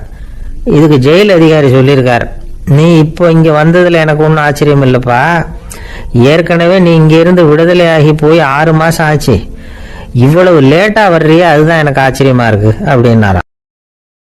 ஆஃபீஸை முடிஞ்சு வீட்டுக்கு போகிற சமயத்தில் ஒருத்தர் கடைக்கு போய் ஸ்வீட் வாங்கினார். சரி, வீட்டுக்கு பிள்ளைங்களுக்கு தான் வாங்கிட்டு போகிறார் அப்படின்னு மற்றவங்க நினச்சாங்க. அவர் அப்படி செய்யல. அந்த இடத்துலையே பொட்டலத்தை பிரித்தார். திருட மாதிரி அப்படியே சுற்றி ஒரு தரம் பார்த்துக்கிட்டார். யாரும் தெரிஞ்சவங்க இல்லைங்கிறத முடிவு பண்ணிவிட்டு அவசரமாக அதை அப்படியே போட்டு மூங்கிவிட்டு கையை தொடச்சிக்கிட்டு நல்ல பிள்ளை மாதிரி நடந்து போக ஆரம்பிச்சிட்டார். அவர் யாருன்னா, அவரோட பிரச்சனை எல்லாருக்கும் தெரியாது, சில பேருக்கு தான் தெரியும். அதாவது அவர் உடம்புல சர்க்கரை இருக்குன்னு டாக்டர் சொல்லிவிட்டாராம். அதனால் வீட்டில் சர்க்கரையே இவர் கண்ணில் காட்டுறதில்ல. அதனால் இவர் யார் கண்ணிலையும் படாமல் இப்படிப்பட்ட வேலைகள்லாம் செய்கிறது வழக்கம். யாருக்கும் தெரியாமல் இப்படி ஸ்வீட்டை வாங்கி சாப்பிட்டுட்டு அவர் பாட்டுக்கு போயிடுறது. இப்படிப்பட்டவங்களுக்கெல்லாம் கொஞ்சம் ஆறுதலான தகவல் இன்னைக்கு. அது என்னென்னா, நாம் சாப்பிட்ற சர்க்கரைக்கும் நம்ம உடம்புல உள்ள சில கோளாறுகளுக்கும் அப்படி என்ன தான் சம்மந்தம் இருக்குது. இதை பற்றி சமீபத்தில் சில ஆராய்ச்சிகள்லாம் நடந்திருக்குது. ஏன்னா சர்க்கரைன்னாவே விஷம் மாதிரி அதை பார்க்குறவங்களும் சில பேர் உண்டு. சின்ன பிள்ளைங்களுக்கு வயத்தில் பூச்சி உண்டாகிறதுலேருந்து பெரியவங்களுக்கு நீரிழிவு வர்ற வரைக்கும் எல்லாத்துக்கும் சர்க்கரை தான் காரணம்னு சொல்லிகிட்டு இருக்கிறோம். ஆனால் அந்த அளவுக்கு பயப்பட வேண்டிய அவசியம் இல்லை அப்படின்னு சொல்கிறாங்க. சர்க்கரை வியாதி, இருதய நோய், பித்த நீர் பை நோய், இதெல்லாம் சில நோய்கள்லாம் நாம் சாப்பிட்ற சர்க்கரைக்கும் தொடர்பு இருக்குன்னு நினைக்கிறோம். ஆனால் அப்படி சம்பந்தம் உண்டுங்கிறதுக்கு போதுமான அளவுக்கு ஆதாரம் இல்லை அப்படிங்கிறாங்க ஆராய்ச்சியாளர்கள். ஒரே ஒரு சம்பந்தம் தான் உறுதியாக இருக்குதான். அதுவும் இந்த பல் சிதைவு அப்படின்னு இருக்கு இல்லையா, அந்த சர்க்கரை சாப்பிட்றதுக்கும் இந்த பல் சிதைவுக்கும் சம்பந்தம் இருக்குது அப்படிங்கிறத மட்டும் உறுதியாக சொல்கிறாங்க. சர்க்கரைன்னா நாம் சாப்பிட்ற ஜீனி மட்டும் இல்லை, பழம், காய்கறி, பால், தேன், இப்படி எல்லாத்துலேயும் அது இருக்குது. கேரட்டு கொடுக்குற சத்தில் 88% சர்க்கரை, ஆப்பிள் கொடுக்குற சக்தியில் 95% சர்க்கரை. இது ஜீனி சர்க்கரை, இது ஆப்பிள் சர்க்கரை அப்படிங்கிற வித்தியாசம்லாம் உடம்புக்கு கிடையாது. ரெண்டுமே உடனடியாக சக்தி கொடுக்குது. ஒரு ஸ்பூன் சர்க்கரையில் 16 கலோரி தான் சத்து இருக்குது. அதிகமாக சர்க்கரை சாப்பிட்டா நீரிழிவு வந்துருங்கிறது தப்பான ஒரு அபிப்பிராயம்.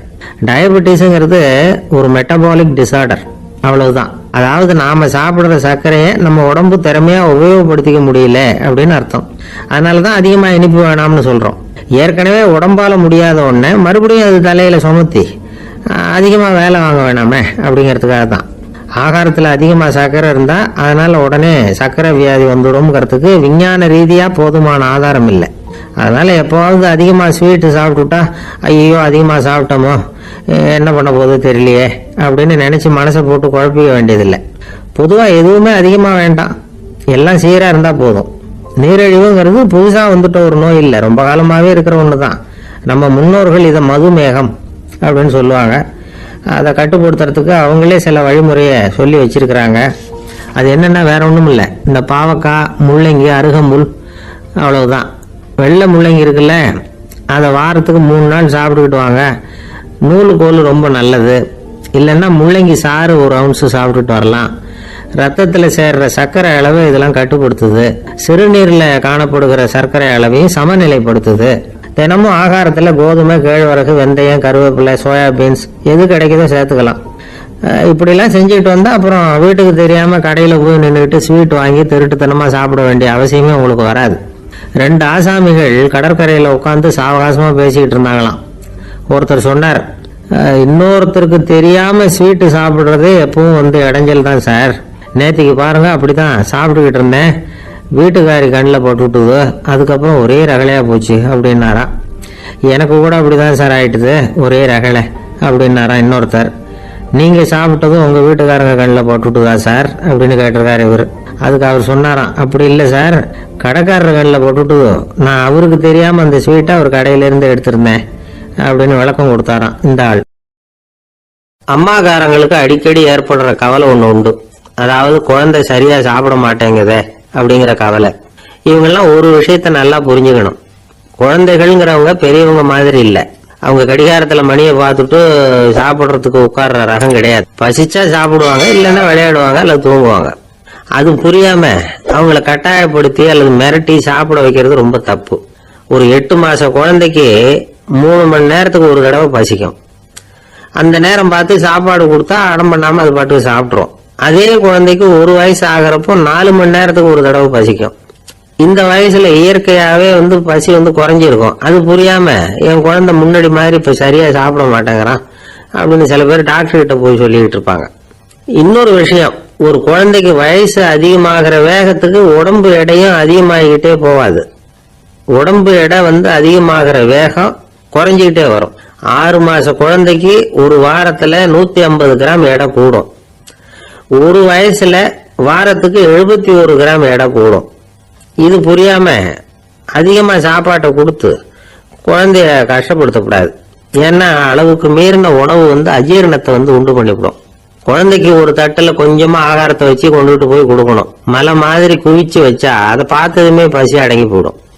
அடிச்சு மிரட்டி பயமுறுத்தி குழந்தைய சாப்பிட வைக்கிற பழக்கம் இருக்கு பாருங்க, அதுக்கு ஃபுட் ஃபோர்சிங் அப்படின்னு பேரு. இப்படி பண்ணுனா குழந்தைக்கு சாப்பாட்டுல விருப்பம் குறைஞ்சிரும், அதை கண்டாவே வெறுக்க ஆரம்பிச்சிரும்.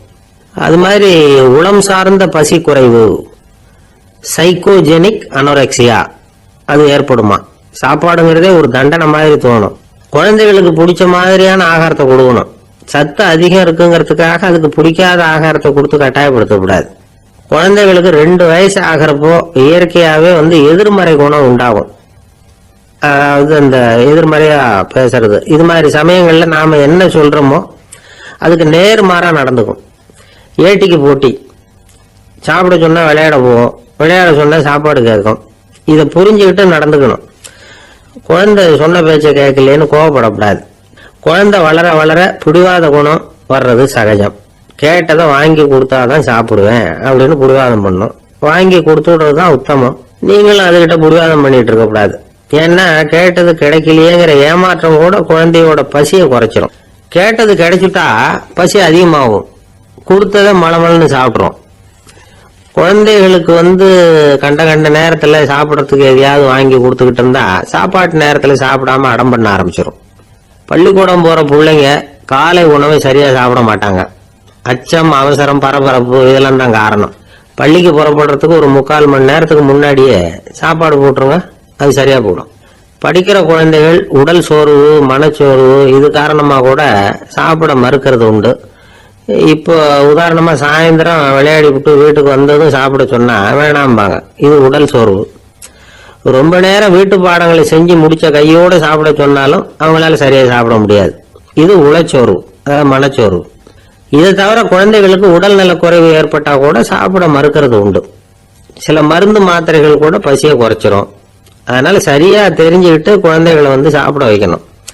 அது புரியாம கையில சாப்பாட்டு தட்டை வச்சுக்கிட்டு குழந்தைகளை விரட்டிட்டு அலையக்கூடாது. ஒரு சின்ன பையன் சொன்னான், எங்க அம்மா சாப்பாடு போடுறது தெரிஞ்சா நான் உடனே வீட்டை விட்டு வெளியில ஓடி போடுவேன் அப்படின்னா. ஏன் அப்படி பண்றேன்னு கேட்டோம். எங்க அப்பா கூட அது மாதிரிதான் சார் பண்ணுவார் அப்படிங்கிறான். ஒரு அரசனும் அமைச்சரும் ஒரு நாள் ரொம்ப சாவகாசமா பேசிக்கிட்டு இருந்தாங்களாம். அரசன் அமைச்சரை பார்த்து ஒரு கேள்வி கேட்டிருக்கார். ஏங்க அமைச்சரே, ஆசை இல்லாத ஒரு மனுஷனால இருக்க முடியுமா அப்படின்னு. ஏன் முடியாது, துறவி அப்படிங்கிறவங்க எல்லாம் அப்படிப்பட்டவங்க தானே அப்படின்னாராம் அமைச்சர். அவங்க எல்லாம் உண்மையிலேயே ஆசையை விட்டவங்க தானே அப்படின்னு கேட்டாரா ராஜா. அப்படிதான் இருக்கணும் அப்படின்னாராம் அமைச்சர். அப்படின்னா ஆசையே இல்லாத ஒரு உண்மையான துறவியை நான் பார்க்கணுமேன்னார். அது என்ன பிரமாதம், அதுக்கு நான் ஏற்பாடு பண்றேன் அப்படின்ட்டார் இவரு. சொல்லிவிட்டு உடனே புறப்பட்டு போனார். அங்க இங்க தேடினார். அப்புறம் தான் அவருக்கு புரிஞ்சுது உண்மை துறவியை கண்டுபிடிக்கிறது எவ்வளவு கஷ்டமான காரியம்னு. இருந்தாலும் ராஜா கிட்ட சொல்லியாச்சே, உண்மை துறவியை காட்டுறேன்னு. இப்ப என்ன பண்றது? ராஜா கிட்ட சொன்னபடி நடக்கலைன்னா அவருக்கு கோவம் வந்துடும். அமைச்சர் ஒரு யோசனை பண்ணார். அவருக்கு ஒரு வழி தெரிஞ்சுது. அதுதான் சரின்னு முடிவு பண்ணார். அதாவது அந்த ஊர்ல அவருக்கு தெரிஞ்ச நாடக நடிகர் ஒருத்தர் இருக்கிறார், நல்லா நடிப்பார். அவரை போய் பார்த்தார். இதை பாருப்பா, எனக்காக நீ ஒரு காரியம் செய்யணும்னார். என்னன்னு கேட்டார் அவரு. நீ ஒரு துறவி மாதிரி கொஞ்ச நேரத்துக்கு நடிக்கணும். ராஜா உன்னை பார்த்துட்டு போற வரைக்கும் நடி, அது போதும் அதுக்காக அவனுக்கு 10,000 ரூபா தரேன் அப்படின்னார். அவர் எந்த காலத்துல இவ்வளவு பணத்தை மொத்தமா பார்த்திருக்காரு. அதனால உடனே சரின்னு ஒத்துக்கிட்டார். அமைச்சர் வந்து அரண்மனைக்கு திரும்பி வந்தார். என்ன அமைச்சரே, இன்னுமா ஒரு உண்மையான துறவி கிடைக்கலன்னார். உண்மையான துறவி ஒருத்தரை இப்பதான் கொஞ்ச நேரத்துக்கு முன்னாடி பார்த்து பேசிவிட்டு வர்றேன். அவர் நம்ம ஊருக்கு வெளியில குளத்தங்கரையில உள்ள ஒரு ஆலமரத்துக்கு அடியில் உட்கார்ந்துருக்கிறார் அப்படின்னார் இவரு. அப்படின்னா உடனே புறப்படுங்க அப்படின்னார் ராஜா. பரிவாரங்களோட புறப்பட்டார். அங்க அந்த மரத்தடியில அந்த ஆளு வேஷம் போட்டுக்கிட்டு துறவி மாதிரி உட்காந்துருக்கிறான். ராஜா நேரா போனார். அந்த துறவி காலில் கொத்துன்னு விழுந்து வணங்கினார். உடனே ராணியும் ஒரு காலில் விழுந்தாங்க. அடுத்தபடியா அமைச்சர் வந்தார். அவருக்கு தெரியும் இது நம்ம ஆளுதான்னு. இருந்தாலும் என்ன பண்றது, நேரம். அப்புறம் பரிவாரங்கள்லாம் துறவி காலில் விழுந்து ஆசீர்வாதம் வாங்கிட்டாங்க. ராஜா அப்புறமா தங்கத்தட்டுல பொண்ணையும் பொருளையும் வச்சு அந்த துறவி கிட்ட ரொம்ப பணிவா நீட்டுறார். தாங்கள் தயவு பண்ணி இதை ஏத்துக்கணும் அப்படின்னு வேண்டிக்கிட்டார். அந்த துறவி பற்று இல்லாம அதை பார்த்தார். எல்லாத்தையும் திறந்துட்ட எனக்கு இதெல்லாம் எதுக்காக அப்படின்னு சொல்லி அதை மறுத்துட்டாராம். ஆஹா, உண்மையான துறவியை பார்த்துட்டோம் அப்படிங்கிற ஆனந்தம் அரசருக்கு. ரொம்ப நிம்மதியா திருப்தியா திரும்பி வந்தார் அரண்மனைக்கு. அதுக்கப்புறம் அமைச்சர் யாருக்கும் தெரியாம அந்த துறவிகிட்ட ஓடினார். சொன்ன பிரகாரம் பணத்தை நீட்டினார். இந்தப்பா, நான் உங்ககிட்ட சொன்னபடி 10,000 ரூபா பணம் எடுத்துக்கோ அப்படின்னார். அந்த ஆள் ராஜா கிட்ட சொன்னது மாதிரியே எல்லாத்தையும் திறந்துட்ட எனக்கு இதெல்லாம் எதுக்காக வேணாம் அப்படின்ட்டாராம். நடிச்ச வரைக்கும் போதும்பா, இனிமே இந்த நாடக வசனம்லாம் வேணாம், வேஷத்தை கலைச்சிரு, பணத்தை வாங்கிக்கொண்டார். இல்லைங்க, இது வேஷம் இல்லை, இது வசனமும் இல்லை, இது உண்மை.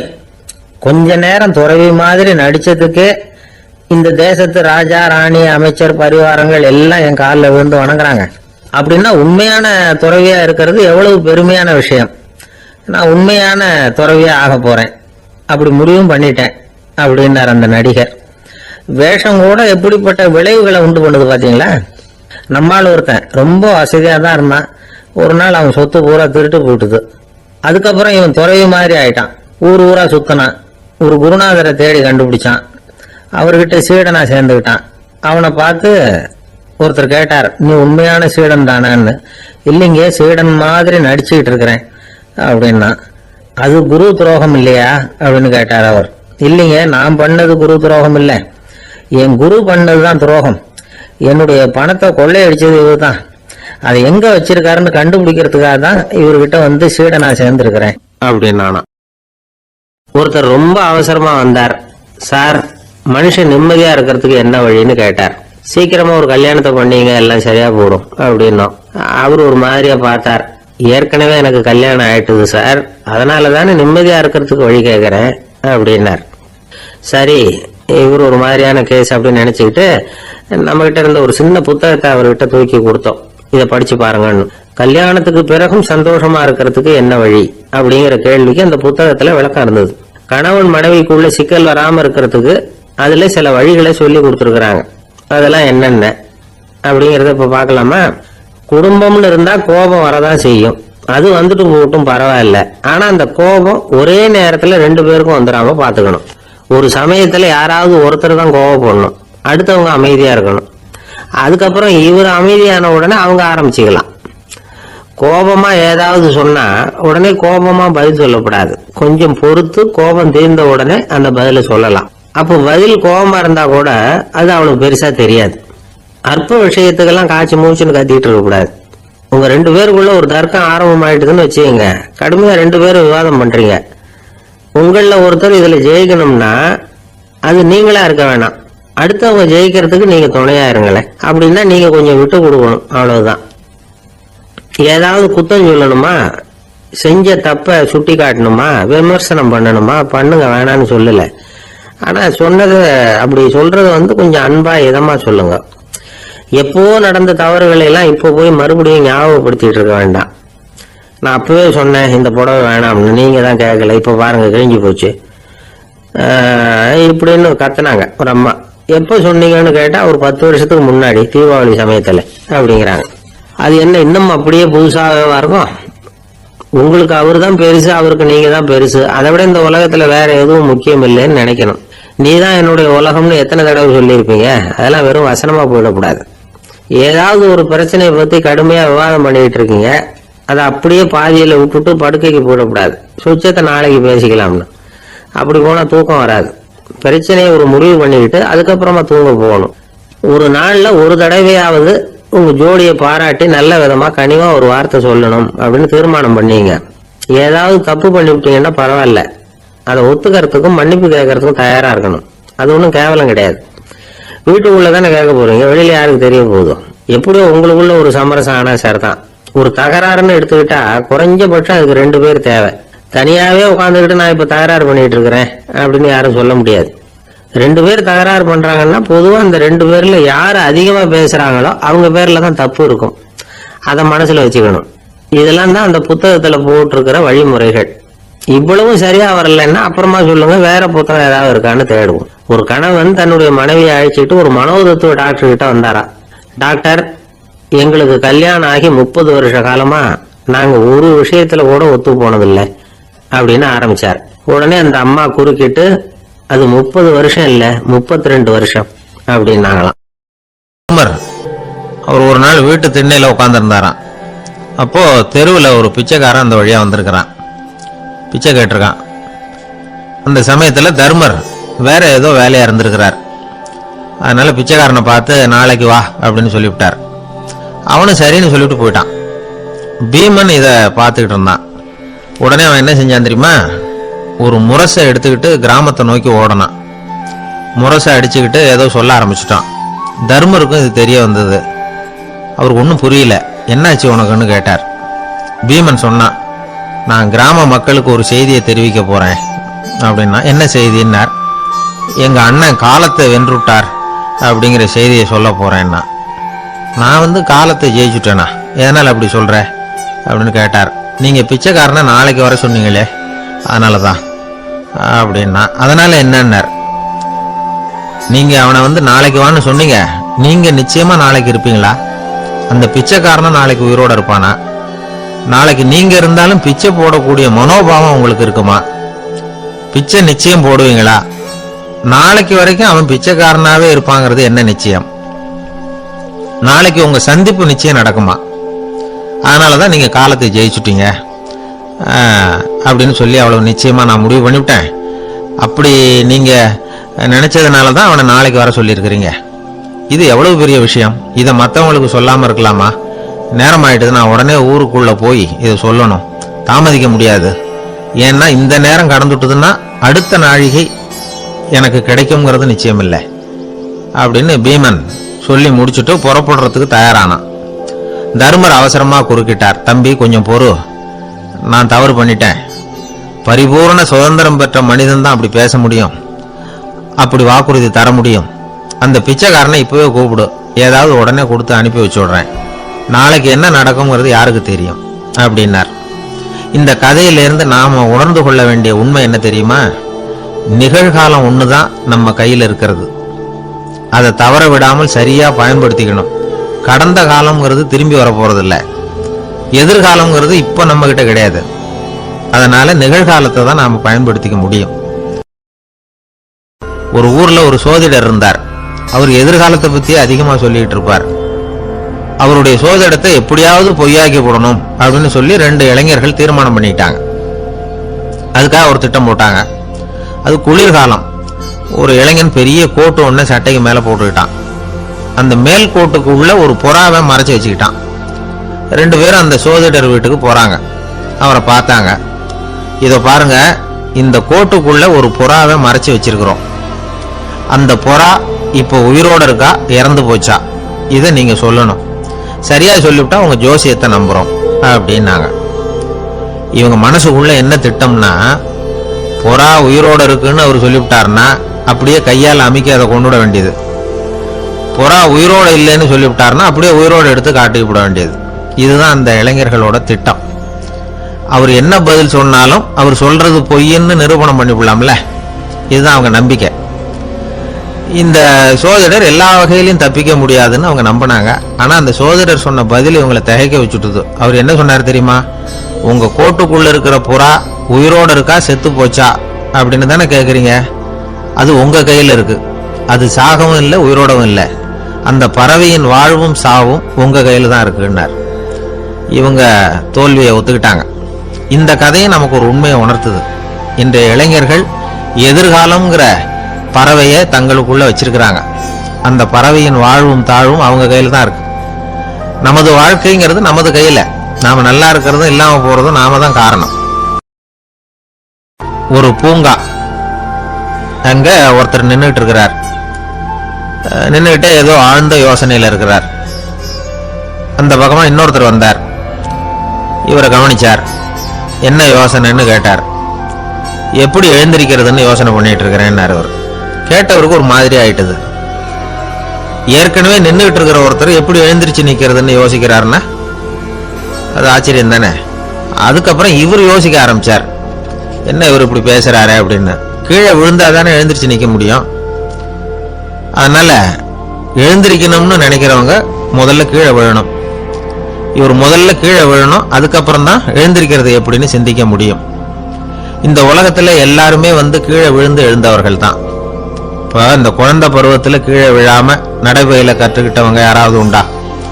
சின்ன வயசுல ஒரு தடவை கூட கீழே விழல சார், அப்படியே பிறந்தார் வளர்ந்தார் பெரியவர் ஆயிட்டார் அப்படின்னு யாரையும் சொல்ல முடியாது.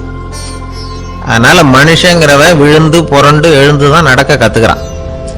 ஒரு உண்மையை நாம எல்லாரும் புரிஞ்சுக்கணும். இந்த உலகத்துல தவறு செய்யாத மனிதர்களே யாரும் கிடையாது. அப்படி இருக்கிறப்போ எப்போதாவது நாம தவறு பண்ணிவிட்டோம்னா அதுக்காக மனசு உடைஞ்சு போயிடக்கூடாது. வாழ்க்கையில வெறுப்பு வந்துடக்கூடாது. ஒரு தவறு நடந்துட்டுதா அதுக்காக மனசு உடைஞ்சு போடாதீங்க, அதை ஒரு பாடமா எடுத்துக்கங்க. அதே தவறு மறுபடியும் நடக்காம வேணும்னா பாத்துக்கலாம், அது போதும். தடைக்கல்ல படிக்கல்லாம் மாத்திக்கணும். இதுதான் இதுல முக்கியம். ஒரு அலுவலகம், அங்க ஒரு அதிகாரி, அவர் உயர்ந்த பதவியில் இருந்தார். சிறந்த நிர்வாகின்னு பேர் வாங்கினவர் அவர். அவர் தனக்கு கீழே வேலை செய்யறவங்க கிட்ட எல்லாம் சொல்லுவாராம், இந்த நிறுவனத்துல நீங்க எத்தனை தடவை வேணும்னாலும் தவறுகள் செய்யலாம், ஆனா ஒரே விஷயம் என்னன்னா ஒரே தவறை மறுபடியும் செய்யக்கூடாது, அது முக்கியம் அப்படின்பாராம். இதை மேம்போக்கா பார்த்தா அவர் ஏதோ தன்னுடைய ஊழியர்களை தவறு செய்ய தூண்டுறது மாதிரி தெரியும். ஆனா உண்மை அப்படி இல்லை. இன்னைக்கு என்ன நடக்குது தெரியுமா? அநேகமா எல்லா மனிதர்களுமே ஒரே தவறை தான் மறுபடியும் மறுபடியும் செய்யறாங்க. விளையாட்டு வீரர்கள் ஒரே மாதிரியான தவறுகளை திரும்ப திரும்ப செய்யறது உண்டு. கணக்கு எழுதுறவங்கள பாருங்க, ஒரே தப்ப மறுபடியும் மறுபடியும் செய்வாங்க. அலுவலகம் வருகிறவர்களை கவனிங்க, ஒரு நாள் தாமதமா வந்தா பரவாயில்ல, தினமும் தாமதமா வருவாங்க. இது மாதிரி செய்த தவறையே திரும்ப திரும்ப செய்யறதுக்கு என்ன காரணம் அப்படின்னா சோம்பல், ஞாபக மறதி, கவனக்குறைவு, தன்னுடைய திறமை பேர்ல அளவுக்கு மீறிய நம்பிக்கை, இப்படி இதில் ஏதாவது ஒரு காரணமா இருக்கலாம் அப்படிங்கிறாங்க இது பற்றி ஆய்வு செய்கிற வல்லுநர்கள். ஒரு தடவை செஞ்ச தவிர மறுபடியும் செய்யறது இல்லைன்னு முடிவு செஞ்சுக்கிட்டு அதை செயல்படுத்த கத்துக்கணும். அது போதும், வாழ்க்கை வெற்றிகரமா அமையும் அப்படிங்கிறாங்க அந்த அனுபவசாலிகள். அதனால வெற்றிகரமா வாழ்க்கையில நடைபோட விரும்பும் இளைஞர்கள் தவிர்க்க வேண்டியது என்னன்னா, முதல்ல சோம்பலை தவிருங்கள், சுறுசுறுப்பாக இயங்குங்கள் அப்படிங்கறது அவங்க அறிவுரை. ரெண்டாவது ஞாபக மறதி, எந்த செயல்லையும் ஈடுபாடு வேணும், அக்கறை வேணும். மூணாவது கவனக்குறைவு, எதையும் அலட்சியப்படுத்தக்கூடாது. நாலாவது என்னால முடியாதது எதுவுமே கிடையாது அப்படிங்கிற அளவுக்கு மீறிய நம்பிக்கை, அது ஆபத்துல கொண்டு போய் விட்டுரும். அதனால முதல் தவறு உங்களுக்கு ஒரு பாடமா அமையணும். ஒரு மனிதர் அவர் தன்னுடைய 2 காதுலையும் கட்டு போட்டுக்கிட்டு வந்தார். அவருடைய நண்பர் அதை கவனிச்சுட்டார். என்ன சார் ஆச்சு, 2 காதுலையும் கட்டு போட்டிருக்கீங்களே அப்படின்னு விசாரிச்சார். ஒண்ணுமில்ல சார், வீட்டில் ரொம்ப ஆர்வமா டிவியில கிரிக்கெட் மேட்ச் பார்த்துக்கிட்டு இருந்தேன். அப்போ என்னுடைய மனைவி துணிகளுக்கு அயன் பண்ணிட்டு இருந்தாங்க. அயன் பாக்ஸை அப்படியே வச்சுட்டு அடுப்பங்கரைக்கு போயிட்டாங்க. அந்த சமயம் பார்த்து டெலிஃபோன் பண்ணி அடிச்சுது. அவசரமா ஓடி போய் அதை எடுத்து காதில் வச்சேன். அப்பதான் தெரியும் அது அயன் பாக்ஸுங்கிற விஷயம். சூடா இருந்ததா, சுட்டு விட்டுது அப்படின்னார். ஒரு காது சரி சார், 2 காதும் ஏன் அப்படி ஆச்சு அப்படின்னு கேட்டார். அதே ஆளு மறுபடியும் போன் பண்ணா சார் அப்படின்னாரு இவர். இவர் எவ்வளவு தூரம் யோசிச்சிருப்பார் பாருங்க. அதனால ஒரு தவறு மறுபடியும் நடக்கக்கூடாது. முதல் தவறு உங்களுக்கு ஒரு பாடமாக அமையட்டும் அப்படிங்கிறது தான் இதுல இருந்து நாம தெரிந்து கொள்ள வேண்டிய கருத்து. அதனால தவறுகள் அதெல்லாம் தடைக்கெல்லாம் நினைக்க வேண்டாம், படிக்கெல்லாம் நினைப்போம். அப்படி நினைச்சோம்னா வாழ்க்கையில வெற்றி நிச்சயம். கொஞ்சம் தூரத்துல நாம நிக்கிறோம். எட்டத்துல இருந்துகிட்டு அவரை கவனிக்கிறோம். அவர் போன்ல பேசுறத, அவர் பேசுகிற வார்த்தைகள் என்ன அப்படிங்கறது நம்ம காதுல விழல. ஆனாலும் அவர் பேசிக்கிட்டு இருக்கிறது நல்ல செய்தியா கெட்ட செய்தியா அப்படிங்கறத நம்மால யூகிக்க முடியும். மகிழ்ச்சியான செய்தியை பேசும்போது முகம் மலருது, புன்னகை பூக்குது. இதுல ஒண்ணு நீங்க கவனிக்கணும். தொலைபேசியில நாம பேசுறப்போ நம்மோட பேசுறவர் எதிரில் இல்லை. அவர் தொலைபேசி வழியா நம்ம குரலை மட்டும்தான் கேட்க போறார். நம்ம முகத்தை அவர் பார்க்க போறது இல்லை. அப்படி இருந்தோம், அப்ப நம்ம முகம் ஏன் மலரணும் அப்படின்னா இதுதான் உடல் மொழி, பாடி லாங்குவேஜ் அப்படின்னு சொல்றாங்க. நம்ம அறியாமலேயே நம்ம உடம்பு செய்திகளை தெரிவிக்குது பாருங்க, அதுதான் உடல் மொழி. ஒரு மனிதர் தொலைபேசியில பேசிக்கிட்டு இருக்கிறத நீங்க தூரத்துல இருந்து கவனிச்சுக்கிட்டே அவர் நண்பரோட பேசுறாரா, மனைவியோட பேசுறாரா, குழந்தையோட பேசுறாரா, இல்ல மேல் அதிகாரி கிட்ட பேசுறாரா, அல்லது அவருக்கு கீழே பணிபுரிகிறவர்கள் கிட்ட பேசுறாரா அப்படிங்கறத கண்டுபிடிக்கலாம். அதுக்கு காரணம் அவருடைய உடல் மொழி. இந்த உடல் மொழி கூட நம்ம வாழ்க்கையின் முன்னேற்றத்துக்கு பயன்படும். இத பத்தி எல்லாம் கூட சில நிபுணர்கள் ஆராய்ச்சி பண்ணி பார்த்திருக்கிறாங்க. அவங்க சில விவரங்களை சொல்றாங்க. குறிப்பா ஒருத்தர் தன்னுடைய நாற்காலியில கிட்டத்தட்ட படுத்துக்காத குறையா உட்கார்ந்து இருக்கிறாருன்னு வச்சுக்கோங்க. எதிர இருக்கிறவர் பேசுறது அவருக்கு பிடிக்கலன்னு அர்த்தமா. தலையை சுரிஞ்சுக்கிறது, வேற வேற திசைகள்ல பாக்குறது, கொட்டாவி விடுறது, கால்களை மாத்தி போட்டு உட்கார்றது, களைப்பா கை விரல்களை அப்படியே பின்னிக்கிறது, அடிக்கடி கடிகாரத்தை பாக்குறது, இப்படிலாம் ஒருத்தர் பண்ணிட்டு இருக்கிறாருன்னா நாம கூடிய சீக்கிரம் அந்த இடத்த விட்டு எழுந்திரிச்சு வந்துடுறது நல்லது. ஏன்னா இதெல்லாம் அவருடைய சலிப்பு, சோர்வு, ஆர்வமின்மை, இதுக்கு அடையாளங்கள். நம்முடைய பேச்சு அவரை சலிப்படைய வச்சுட்டதுன்னு அர்த்தம். அவர் ரொம்பவும் சோர்ந்து போயிட்டாருன்னு பொருள். நம்முடைய பேச்சில் அவருக்கு ஆர்வம் இல்லைன்னு அர்த்தம். அதே நேரத்தில் நாற்காலியின் நுனியில அமர்ந்து உடலை முன்னுக்கு நகர்த்தி எதிர இருக்கிறவரின் கண்களை பார்த்துக்கிட்டே பேசினாலும் சரி அல்லது பேச்சை கேட்டாலும் சரி, உங்க பேர்ல மற்றவங்களுக்கு உள்ள பிடிப்பு அதிகரிக்கும். நாம எப்படிப்பட்டவருங்கிறத நம்ம உடம்பும் நடை உடை பாவனையும் அடுத்தவங்களுக்கு காட்டி கொடுத்துரும். உங்க உடம்பு, உங்க பார்வை, நடை, உட்கார்ற விதம், இதை வச்சுக்கிட்டே நீங்க பொறுப்புள்ளவரா, முரடரா, அலட்சியமானவரா, மரியாதை தெரிஞ்சவரா, அடக்கமானவரா, நம்பிக்கைக்கு உரியவரா, நாணயம் இல்லாதவரா, பயந்தவரா, திறமைசாலியா, அப்பாவியா அப்படிங்கறதெல்லாம் கண்டுபிடிச்சிடலாம். அதனால இந்த உடல் மொழியை புரிஞ்சுக்கிட்டு நம்மளை கொஞ்சம் சரிப்படுத்திக்கிட்டோம்னா வாழ்க்கையில சுலபமா பல காரியங்களை சாதிக்க முடியும். ஒரு மனநல மருத்துவமனை, அங்க ஒருத்தர் ஒரு நாற்காலியில உட்காந்துக்கிட்டு கார் ஓட்டுறது மாதிரி அப்படி பாவனை பண்ணிட்டு இருந்தார். ஸ்டேரிங்கை திருப்புறது மாதிரி, பின்னாடி வர்ற வண்டியை நிக்க சொல்றது மாதிரி, அப்புறம் இவர் ஒதுங்கிக்கிட்டு அவருக்கு வழி விடுறது மாதிரி, இப்படிலாம் சேட்டைகள் பண்ணிட்டு இருந்தார் மனநல மருத்துவமனையில. இத பார்த்துக்கிட்டு இருந்த ஒருத்தர் பக்கத்துல இருந்த இன்னொருத்தர்கிட்ட கேட்டார், இவர் ஏன் இப்படி பண்றாரு, இவருக்கு ஏன் அப்படி வந்தது நிலைமை அப்படின்னு சொல்லி அவர் விசாரிச்சார். அப்ப அவர் விவரம் சொன்னார். வேற ஒண்ணும் இல்லைங்க, இவருக்கு கார் ஓட்டணும்னு ஆசை ரொம்ப காலமா, அது நிறைவேறாம போயிட்டுது. அதுக்கப்புறம் அவர் மனநோயாளியை மாறிட்டார். இங்க அழைச்சிட்டு வந்தாங்க. இங்க அழைச்சிட்டு வந்ததுல இருந்து அப்படிதான் பண்ணிட்டு இருக்கிறார். அப்ப கார் ஓட்டுறது மாதிரிலாம் பாவனை பண்ணிட்டு இருப்பார், திருப்புறது மாதிரி பண்ணுவார், பின்னாடி வர்றவங்களுக்கு இடம் விடுவார், இப்படிலாம் செய்யறார் அப்படின்னு விவரம் சொன்னாங்க. நீங்க சொல்லப்படாதா, இப்ப நீங்க கார் ஓட்டல, வெறும் நாற்காலியில தான் உட்கார்ந்து இருக்கிறீங்க அப்படின்னு நீங்க சொல்லப்படாதா அவருக்கு அப்படின்னு கேட்டாங்க. அது முடியாதுங்க, ஏன்னா அந்த காரை கழுவுறதுக்காக அவர் தினமும் எனக்கு 10 ரூபா கொடுத்துக்கிட்டு இருக்கிறார் அப்படின்னாராம் அங்க வேலை செஞ்சுக்கிட்டு இருந்த ஒருத்தர். அதனால வாழ்க்கையில நாம இந்த உடல் மொழியை புரிஞ்சுக்கணும். உடல் மொழிங்கிறது இப்போ ஆரம்பத்தில் சொன்னது மாதிரி அந்த தொலைபேசியில பேசுறவங்கள தூரத்துல இருந்து பார்த்தாவே அவர் யாருக்கிட்ட பேசுறாரு, என்ன பேசுறாருன்னு தெரியும். நம்ம முகத்தை நல்லா வச்சுக்கணும். உடல் மொழியை நம்ம புரிஞ்சுக்கிட்டு பயன்படுத்த ஆரம்பிச்சோம்னா எந்த முயற்சி பண்ணினாலும் அதுல வெற்றி நிச்சயம். பிரிட்டிஷ் ஆட்சி நடந்துகிட்டு இருந்த காலம் 1920களின் கடைசி. அப்போ நடந்த ஒரு உண்மை நிகழ்ச்சி இது. ஒரு கல்யாண மாப்பிள்ளை ரயில்ல இறங்க போறார். அவரை வரவேற்க ஒரு ராஜ குடும்பமே காத்துக்கிட்டு இருக்குது. மங்களூர்ல இருந்து இறங்குற அந்த மாப்பிள்ளை யார் தெரியுமா?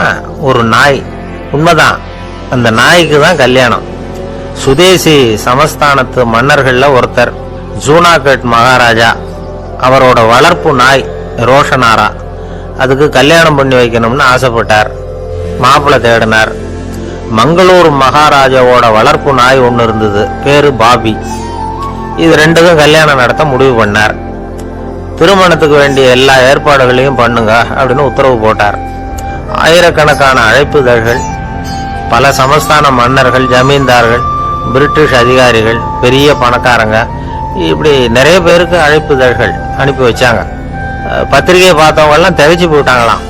இருந்தாலும் என்ன பண்றது, ராஜாவே அழைக்கிறார், போகாம இருக்க முடியுமா? அந்த சமயத்துல நாட்டின் கவர்னர் ஜெனரலா இருந்தவர் இர்வின் பிரபு, அவருக்கும் ஒரு பத்திரிகை போயிருக்குது. வாங்கி பார்த்ததும் அவருக்கு பயங்கர எரிச்சல். உடனே குப்பை தொட்டியில போட்டுட்டாராம். மாட்சிமை தங்கிய பிரிட்டன் சக்கரவர்த்தியின் பிரதிநிதியான தன்னை கேவலம் ஒரு நாயின் திருமணத்துக்காக அழைக்கிறதா அப்படின்னு அவருக்கு ஆத்திரம். இருந்தாலும் கல்யாணம் பிரமாதமா நடந்துதான்.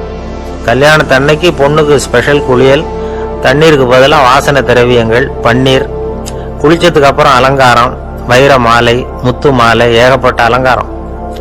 மாப்பிள்ளையை அழைக்கிறதுக்கு ரயில்வே ஸ்டேஷன்ல ராஜ குடும்பமே காத்துக்கிட்டு இருக்குது. அவங்களோட வளர்ப்பு நாய்கள் 250. அத்தனை நாய்களுக்கும் பட்டு துணி போத்தி இருக்குது. முத்து வடங்கள் அணிவிச்சிருக்கிறாங்க. எல்லாம் ராஜ நாய்கள். அதுகளையும் வீதியில நடக்க விடலையாம். அதுகளை சுமந்துக்கிட்டு போக அலங்கரிக்கப்பட்ட யானைகள் காத்துக்கிட்டு இருக்குதான். மாப்பிள்ளைக்கு வரவேற்பு எப்படி தெரியுமா? அது நடந்து வர்ற பாதை பூரா ரத்தன கம்பளம் விரிச்சிருக்குது. 2 பக்கமும் ராஜாங்க அதிகாரிகள் கைகட்டி நிக்கிறாங்க. அரசு படை வீரர்கள் அணிவகுப்பு மரியாதை செலுத்துறாங்க. அந்த நாய் ராஜ மரியாதையோட நடந்து வருது. நகையெல்லாம் போட்டுக்கிட்டு வருது. திருமண மண்டபத்துக்கு சேருது. அங்க கல்யாணம் அமோகமா நடக்குது. இந்த திருமணத்தை முன்னிட்டு அந்த ஜூனாகட் சமஸ்தானத்துக்கு 3 நாள் விடுமுறை வேற. கல்யாணத்துக்கு வந்திருந்தவங்களுக்கெல்லாம் ஏக தடபுடலா விருந்து, நாட்டியம் எல்லாம் பிரமாதமா நடந்துதான். இந்த கல்யாணத்துல கலந்துக்க வந்திருந்த மற்ற சமஸ்தானத்து மன்னர்கள், திவான்கள், அரச குடும்பத்தினர், இப்படி அவங்க 700 பேராம்.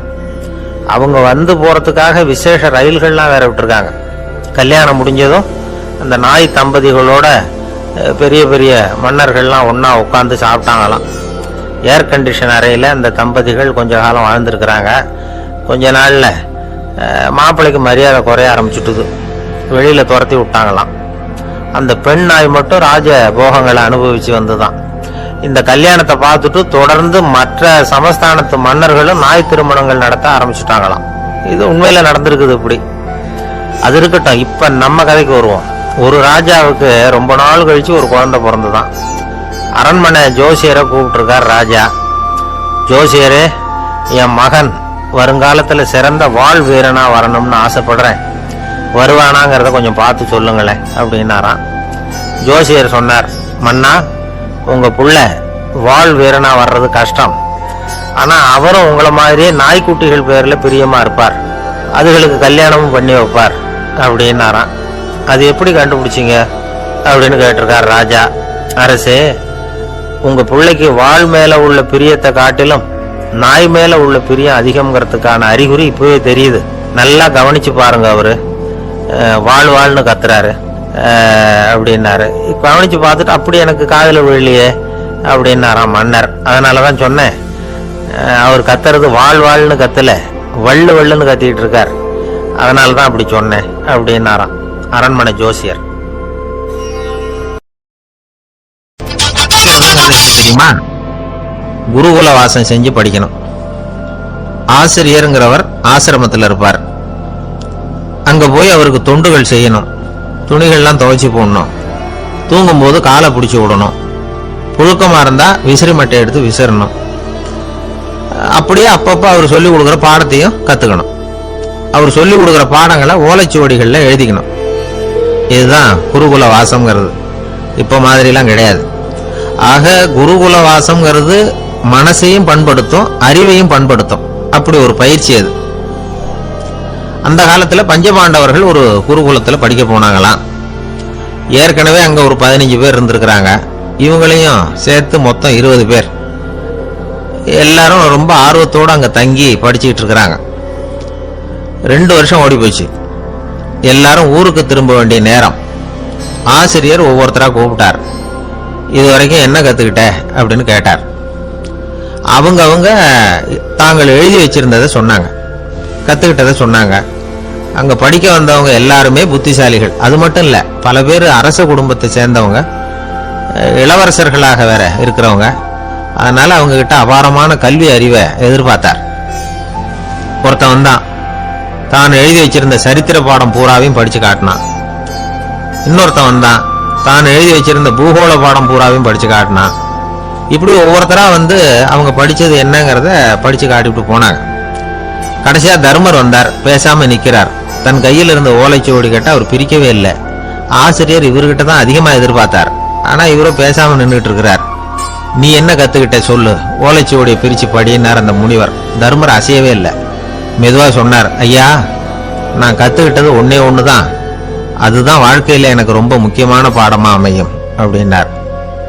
என்னது, என்கிட்ட 2 வருஷ காலமா படிச்சு விட்டு கடைசியில கத்துக்கிட்டது ஒன்னே ஒண்ணுதானா அப்படின்னார் முனிவர். அவருக்கு ஒன்றும் புரியல. மற்ற மாணவர்களை விட இவர் பண்புகள்ல உயர்ந்தவர், அறிவுல சிறந்தவர், வயசுல முதிர்ந்தவர். இவரே இப்படி சொன்னா மற்றவங்க நிலைமை என்னத்துக்கு ஆறுது, அவங்க ரொம்பவும் கெட்டு போயிடுவாங்களே அப்படின்னு அவர் யோசனை பண்ணார். தர்மா, நல்லா யோசனை பண்ணி பதில் சொல்லு. 2 வருஷமா நீ வந்து கத்துக்கிட்டது என்ன அப்படின்னு தானே நான் கேட்கறேன், அதை கொஞ்சம் யோசனை பண்ணி சொல்லுன்னார் முனிவர் கொஞ்சம் கோபமா. தர்மர் முகத்துல எந்த மாறுதலுமே இல்லை. இல்லையா, 2 வருஷமா நான் கத்துக்கிட்ட முக்கியமான பாடம் ஒன்னே ஒண்ணுதான்னார். இப்போ அந்த முனிவருக்கு கோபம் அதிகமா வந்துடுது.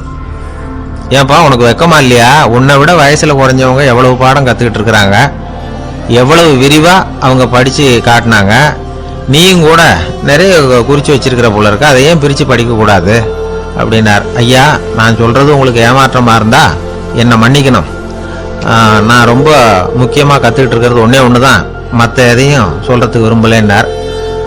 மாணவர்கள்லாம் சிரிச்சுட்டாங்க. முனிவருக்கு கோபம் அளவுக்கு மீறி வந்துட்டு ஓங்கி அரைஞ்சு விட்டார் தர்மரை அவர் கன்னத்துல. தர்மர் கண்ணை செவந்து போட்டுது, கண்கள் கலங்கி போச்சு. ஆனாலும் அவர் அமைதியை இழக்கல, தலை குனிஞ்சு நிற்கிறார். இவருடைய புடிவாதம் முனிவருக்கு இன்னும் ஆத்திரத்தை உண்டாக்கி விட்டது. இன்னொரு கண்ணத்திலே அரைஞ்சார். எல்லாரும் பயந்து போய் அமைதியா நின்றுட்டு இருக்கிறாங்க. முனிவர் கத்துறார், அப்படி நீ கத்துக்கிட்ட அந்த முக்கியமான பாடம் தான் என்ன, அதையாவது சொல்லு அப்படின்னார். ஐயா அதை மட்டும் ஒரு ஓலைச்சுவடியில தனியா குறிச்சு வச்சிருக்கிறேன், இந்தாங்க இதை நீங்களே படிச்சு பாருங்கன்னார். தர்மர் ஓலைச்சுவடியை நீட்டினார். முனிவர் அதை வாங்கி பிரிச்சார், சத்தம் போட்டு படிச்சார். என்ன எழுதியிருக்காருன்னா, எப்படிப்பட்ட சோதனை ஏற்பட்டாலும் நிதானம் இழந்து கோபத்துக்கு ஆளாக கூடாது அப்படின்னு. இதான் அந்த ஓலைச்சுவடியில் அவர் எழுதி வச்சிருந்தது. அந்த ஒரு கணத்திலேயே முனிவரும் எல்லா மாணவர்களும் தர்மரை புரிஞ்சுக்கிட்டாங்களாம். அவர் கத்துக்கிட்டது ஏட்டு சுரக்காய் இல்லை, வாழ்க்கையில பயன்படக்கூடிய முக்கியமான அனுபவ பாடம். முனிவர் கண்களில் கண்ணீர். தர்மர் அன்போட கட்டி தழுவிக்கிட்டார். அப்புறம் சொன்னார், தர்மா என்னை மன்னிச்சிரு, நீ மாணவன் இல்லை ஆசிரியன், நான் இதுவரைக்கும் தெரிஞ்சுக்காத அனுபவ பாடத்தை நீ இப்போ எனக்கு கற்றுக் கொடுத்துட்ட அப்படின்னு சொன்னாராம். அதனால நிதானம் தவறக்கூடாதுங்கிறது ரொம்ப முக்கியமான ஒரு செய்தி. ஒரு ஆசிரியர் மாணவனை ஒரு கன்னத்துல ஓங்கி அரைஞ்சுட்டார். இவன் நிதானம் தவறல, அமைதியா நின்றுகிட்டு இருந்தான். அவர் ஒரு தடவை அரைஞ்சதும் எப்படி உன்னால நிதானம் தவறாம இருக்க முடிஞ்சது அப்படின்னு கேட்டாங்க நண்பர்கள். அவன் சொன்னான், நான் நிதானம் தவறி இருந்தா எங்க வாத்தியார் இன்னொரு கன்னத்திலே அரைஞ்சிருப்பார், அது அதை விட பலமா இருக்கும், அதனாலதான் நான் அப்படி இருந்தேன் அப்படின்னு நானா. ஆக நாம தெரிந்து கொள்ள வேண்டியது வாழ்க்கையில நிதானம் தவறாமல் இருக்க வேண்டும், அதுதான் வெற்றியின் ரகசியம். ஒரு நண்பர்கிட்ட பேசிக்கிட்டு இருந்தேன். அவருடைய உறவினர் ஒருத்தர் ஒரு நேர்முக தேர்வுக்கு போயிருந்தாராம், இன்டர்வியூக்கு. ரொம்பவும் பொறுப்பாகவும் கவனமாகவும் செயல்பட வேண்டிய பதவிக்கான நேர்காணல் அது. இவர் எழுத்து தேர்வுல ஏராளமான மதிப்பெண்கள் வாங்கிவிட்டார், அதனால அதை பத்தி கவலை இல்லை. இப்ப நேர்முக தேர்வுல தேர்வு பெறணும். ஏராளமான சான்றிதழ்கள் வச்சிருந்தார். நேர்காணல்ல கேட்கப்பட்ட எல்லா கேள்விகளுக்கும் சரியான பதில தான் சொன்னார். இருந்தாலும் பாருங்க, அந்த நேர்முக தேர்வுல அவர் தேர்ந்தெடுக்கப்படல. என்ன காரணம் அப்படின்னு பின்னாடி விசாரிச்ச போதுதான் விவரம் தெரிஞ்சுதான். அது என்ன ஆயிருக்குதுன்னா, அந்த நேர்காணலின் போது இவர் நடந்துகிட்ட முறையில சில தவறுகள் நடந்து போச்சான். முக்கியமா 2 தவறுகள். ஒண்ணு, அவங்க ஒரு கேள்வியை கேட்டு முடிக்கிறதுக்குள்ளேயே இவர் பதில் சொல்ல ஆரம்பிச்சுட்டாராம். ரெண்டாவது என்னன்னா, இவர் நாற்காலியில தாராளமா இயல்பா சாஞ்சி உட்காராம நாற்காலி முனையில உட்கார்ந்து இருந்தாராம். இந்த 2 விதமான செயல்பாடுகளும் இவர் அவசரப்படுறவர், பதற்றப்படுறவர் அப்படிங்கிறதுக்கான அடையாளங்கள். அதாவது கேள்வியை கேட்டு முடிக்கிறதுக்குள்ளேயே முந்திக்கிட்டு பதில் சொல்றது. ரெண்டாவது, நாற்காலியில இயல்பா தாராளமா உட்காராம நாற்காலி முனையில உட்கார்றது. பார்க்க போற வேலைக்கு அவசரம், பதற்றம் இது 2 இருக்கக்கூடாதான். அதனால மார்க் இருந்தும் சர்டிபிகேட் இருந்தும் அந்த வேலை வாய்ப்பு அவருக்கு கிடைக்கல. வேலை கொடுக்கறவங்க நம்ம கிட்ட இருந்து என்னதான் எதிர்பார்க்கறாங்க, இதை தெரிஞ்சு வச்சுக்கிறது நல்லது. முதல்ல மற்றவர்களுடன் தொடர்பு கொள்ளும் திறமை, அதாவது எபிலிட்டி டு கம்யூனிகேட். நீங்க நினைக்கிறத அழகா தொகுத்து வகைப்படுத்தி சொல்ல தெரியுதான்னு பார்ப்பாங்க. உங்க திட்டங்களை அடுத்தவங்க ஏற்றுக்கொள்ளக்கூடிய விதத்துல வெளிப்படுத்துறதுக்கு உங்களால முடியுதான்னு பார்ப்பாங்க. இதுக்கு என்ன செய்யறது? குழப்பம் இல்லாம சிந்திக்கணும், குழப்பம் இல்லாம பேசணும். ரெண்டாவது விஷயம் என்னன்னா புத்திசாலித்தனம், அதாவது இன்டெலிஜென்ஸ். ஏத்துக்க போற வேலையை நல்ல விதமா செய்ய முடியுமா உங்களால, அதை எந்தெந்த வழியில செய்யலாம் அப்படிங்கறத உங்களால தீர்மானிக்க முடியுமா, அந்த வேலைக்கான புது புது யோசனைகளை உங்களால சொல்ல முடியுமா அப்படின்னு பார்ப்பாங்க. இது இன்டெலிஜென்ஸ். மூணாவது தன்னம்பிக்கை, அதாவது செல்ஃப் கான்ஃபிடன்ஸ். உங்களுக்கு அது உண்டா அப்படிங்கிறத கவனிப்பாங்க. எந்த சூழ்நிலையையும் சமாளிக்கணும், எப்படிப்பட்ட மனிதர்களையும் சமாளிக்கிற தைரியம் வேணும், அடுத்தவங்களை நமக்கு சாதகமா திருப்பக்கூடிய தன்னம்பிக்கை வேணும். நாலாவது பொறுப்புகளை முன்வந்து ஏற்றுக்கொள்ளுதல், வில்லிங்னஸ் டு அக்செப்ட் ரெஸ்பான்சிபிலிட்டி. பொறுப்புகள்ல இருந்து நழுவி போக ஆசைப்படாம செஞ்சு முடிக்கணும். அஞ்சாவது முன் வருதல், இனிஷியேட்டிவ். வேலையோட முக்கியத்துவம் உணர்ந்து அதை ஏத்துக்கிட்டு தகுந்த நடவடிக்கைகளை தயங்காம எடுக்கிறதுக்கு முன் வரணும். ஆறாவது என்னன்னு கேட்டீங்கன்னா தலைமைத்துவம், லீடர்ஷிப். 4 பேருக்கு தலைமை தாங்கி நல்ல விதத்துல நடந்துக்க தெரியுதா. ஏழாவது கற்பனை திறன், இமேஜினேஷன். சில பிரச்சனைகள் வரக்கூடும் அப்படின்னு முன்கூட்டியே யூகிச்சு அதுக்கு தகுந்த மாதிரி நடவடிக்கை எடுக்கிற திறமை உண்டா அப்படிங்கிறத பார்ப்பாங்க. எட்டாவது என்னன்னா வளைந்து கொடுத்தல், பிளெக்சிபிலிட்டி. சூழ்நிலைக்கு தகுந்த மாதிரி, மாற்றங்களுக்கு தகுந்த மாதிரி அனுசரிச்சு நடந்துக்கிறதுக்கு தெரியுதா உங்களுக்கு அப்படிங்கிறத கவனிப்பாங்க. அடுத்தது திறமைகளை வெளிக்கொணரும் திறமை, இன்டர்பர்சனல் ஸ்கில்ஸ். அடுத்தவங்க கிட்ட இருக்கிற திறமையை கண்டுபிடிச்சு அதை நல்ல விதத்துல ஊக்கப்படுத்தி பயன்படுத்த தெரியுதா அப்படின்னு பார்ப்பாங்க. ஆறாவது சுய அறிவு, செல்ஃப் நாலேஜ். அடுத்தவங்க நம்மளை பத்தி என்ன நினைக்கிறாங்க அப்படிங்கறத நம்மால புரிஞ்சுக்க முடியுதாங்கிறது முக்கியம். அடுத்தது போட்டி மனப்பான்மை, காம்படிட்டிவ்னஸ். அடுத்தவங்களை ஒப்பிட்டு பார்த்து அதை விட ஒரு படி மேல வரணுங்கிற குணம் வேணும். இதுக்கு அடுத்தது என்னன்னா குறிக்கோளை வெல்லுதல், கோல் அச்சீவ்மெண்ட். குறிக்கோளை சவாலா எடுத்துக்கிட்டு அதை அடையணும். அப்புறம் வேறுபட்ட திறமைகள், ஒகேஷனல் ஸ்கில்ஸ். பதவிக்கு வேண்டிய திறமைகள் தவிர மற்ற திறமைகள் எதுவும் உண்டாங்கிறது முக்கியம். நமக்கு வேலை கொடுக்கணும்னு நினைக்கிறவங்க நம்ம கிட்ட இருந்து இவ்வளவும் எதிர்பார்ப்பாங்க. அதுக்கு தகுந்த மாதிரி நம்மளை நாமே தயார்படுத்திக்கணும். எனக்கு வேண்டப்பட்ட ஒருத்தர் ஒரு இன்டர்வியூக்கு போயிட்டு வந்தார், நேர்காணலுக்கு. எப்படி இருந்தது இன்டர்வியூன்னு விசாரிச்சேன். நான் போனேன், அவர் கேட்ட எல்லா கேள்விக்கும் அவர் எதிர்பார்த்தது மாதிரி எல்லா பதிலையும் சொன்னேன். கடைசியா நான் எதிர்பார்க்காத ஒரு தகவலை அவர் சொன்னார் அப்படின்னார். என்னன்னு கேட்டேன். அவரும் என்ன மாதிரியே இன்டர்வியூக்கு வந்தவர் தானா, சும்மா என்ன கேள்வி கேட்டுக்கிட்டு உட்காந்துருந்தாராம் அப்படின்னார். அதனால ஒரு நேர்காணலுக்கு போறதுக்கு முன்னாடி என்ன எதிர்பார்க்கறாங்க அப்படிங்கறத தெரிஞ்சுக்கிட்டு போனா வெற்றி நிச்சயம். வாழ்க்கையில ரொம்பவும் அடிபட்டு அல்லல் போட்டுக்கிட்டு இருக்கிற ஒருத்தர் வந்தார். மனசு ரொம்பவும் நொந்து போய் பேசினார். இந்த உலகத்துல மனுஷனா பிறந்ததை விட மாடா பிறந்திருக்கலாம் சார் அப்படின்னார். திடீர்னு என்கிட்ட இப்படி சொன்னா அதுக்கு நான் என்னங்க பண்ண முடியும் அப்படின்ன. உங்ககிட்ட வரணும்னு தோணுச்சு, அதனால வந்தேன் அப்படின்னார். சரிங்க, இப்படி ஒரு யோசனை வந்ததுக்கு என்ன காரணம் அப்படின்னு சொல்லி அவர்கிட்ட கேட்டேன். அதுக்கு அவர் சொன்னார், என் பையனுக்கு வேலை தேடுறேன் கிடைக்கல, பொண்ணுக்கும் மாப்பிள்ளை தேடுறேன் கிடைக்கல, வீடு கட்டுறதுக்கு கடன் கேட்கறேன் கிடைக்கல. மாடா பிறந்திருந்தா இது மாதிரி கவலையெல்லாம் கிடையாதுல்ல, பேசாம வைக்கோலை தின்னுகிட்டு அசை போட்டுக்கிட்டே கடந்து விடலாமே அப்படின்னாரு அலட்சியமா. அதுக்கப்புறம் தான் அவர் சொன்ன கருத்தை நானும் கொஞ்சம் அசை போட ஆரம்பிச்சேன் மனசுக்குள்ள. இப்போ இயற்கையை பொறுத்த வரைக்கும் அது நாம எல்லாரும் மகிழ்ச்சியா வாழணும் அப்படின்னு தான் விரும்புது. விலங்குகள், பறவைகள், தாவரங்கள், அப்புறம் மற்ற உயிரினங்கள் எல்லாமும் நல்லபடியா இருக்கணும் அப்படிங்கிறது தான் இயற்கையோட விருப்பம். அதுல ஒன்றும் சந்தேகம் இல்லை. இயற்கையோட அமைப்பை கொஞ்சம் கவனிச்சு பார்த்தா அதை நாம நல்லா புரிஞ்சுக்கலாம். இருந்தாலும் இந்த ஆள் சொன்னதை கேட்ட பிறகுதான் ஒரு முக்கியமான வேறுபாடு புரிஞ்சுது. அதாவது இந்த உலகத்துல உள்ள முக்கியமான பிரச்சனைகள் 6. அந்த 6 பிரச்சனைகளும் ஆடு மாடுகளுக்கு கிடையாது, மரம் செடி கொடிகளுக்கு கிடையாது. ஆனா மனுஷன் அந்த 6 பிரச்சனைகளையும் சந்திக்க வேண்டியிருக்கு. சரி, அந்த 6 பிரச்சனைகள் என்னென்ன தெரியுமா? முதல்ல இந்த ஆடு மாடுலாம் நமக்குன்னு சொந்தமா ஒரு வீடு இல்லையே அப்படின்னு கவலைப்பட்டுக்கிட்டு இருக்கிறது இல்ல. ஆனா மனிதனுக்கு வீடு தேவைப்படுது. இது ஒரு வித்தியாசம். இப்ப 2வது பிரச்சனை என்னன்னா ஆடை பிரச்சனை. ஒரு கோழியோ சேவலோ நாம போட்டுக்கிறதுக்கு ஒரு சட்டை இல்லையே அப்படின்னு கவலைப்படுறது இல்ல. ஆனா மனுஷனுக்கு அந்த கவலை உண்டு. சரி, இப்ப 3வது என்னன்னு பார்த்தா கல்வி பிரச்சனை. ஒரு பசுமாடு கவலையோட நின்றுகிட்டு இருக்கு அப்படின்னு வச்சுக்குவோம். நீங்க அதுகிட்ட போய் ஏன் பசுமாடை கவலையோட நின்றுகிட்டு இருக்கிற அப்படின்னு கேட்குறீங்க. என் கண்ணுக்குட்டிக்கு எல்கேஜியில் இடம் கிடைக்கல, டொனேஷன் கொடுக்கறதுக்கு கையில் பணமும் கிடையாது, சிபாரிசுக்கு யாரை பிடிக்கிறதுன்னு தெரியல, இப்படியா சொல்லிட்டு இருக்கோம். அதுக்கு அந்த கவலையெல்லாம் கிடையாது. ஆனால் மனிதனுக்கு அந்த கவலை உண்டு. 4வது என்னன்னு பார்த்தீங்கன்னா வேலை வாய்ப்பு பிரச்சனை. வேலை கிடைக்கலையே அப்படின்னு வேப்ப மரம் கவலைப்படுறது இல்லை. ஆனால் மனுஷன் கவலைப்படுறான்.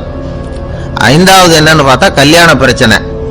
எருமை மாடு பசு மாடு எல்லாம் பொண்ணுக்கு மாப்பிள்ளை தேடிக்கிட்டாலே இது பேப்பரில் மணமகன் தேவை அப்படின்னு விளம்பரமாக கொடுக்குது, அதெல்லாம் கிடையாது. 6வது என்னன்னு பார்த்தீங்கன்னா பணம் சம்பந்தமான பிரச்சனை.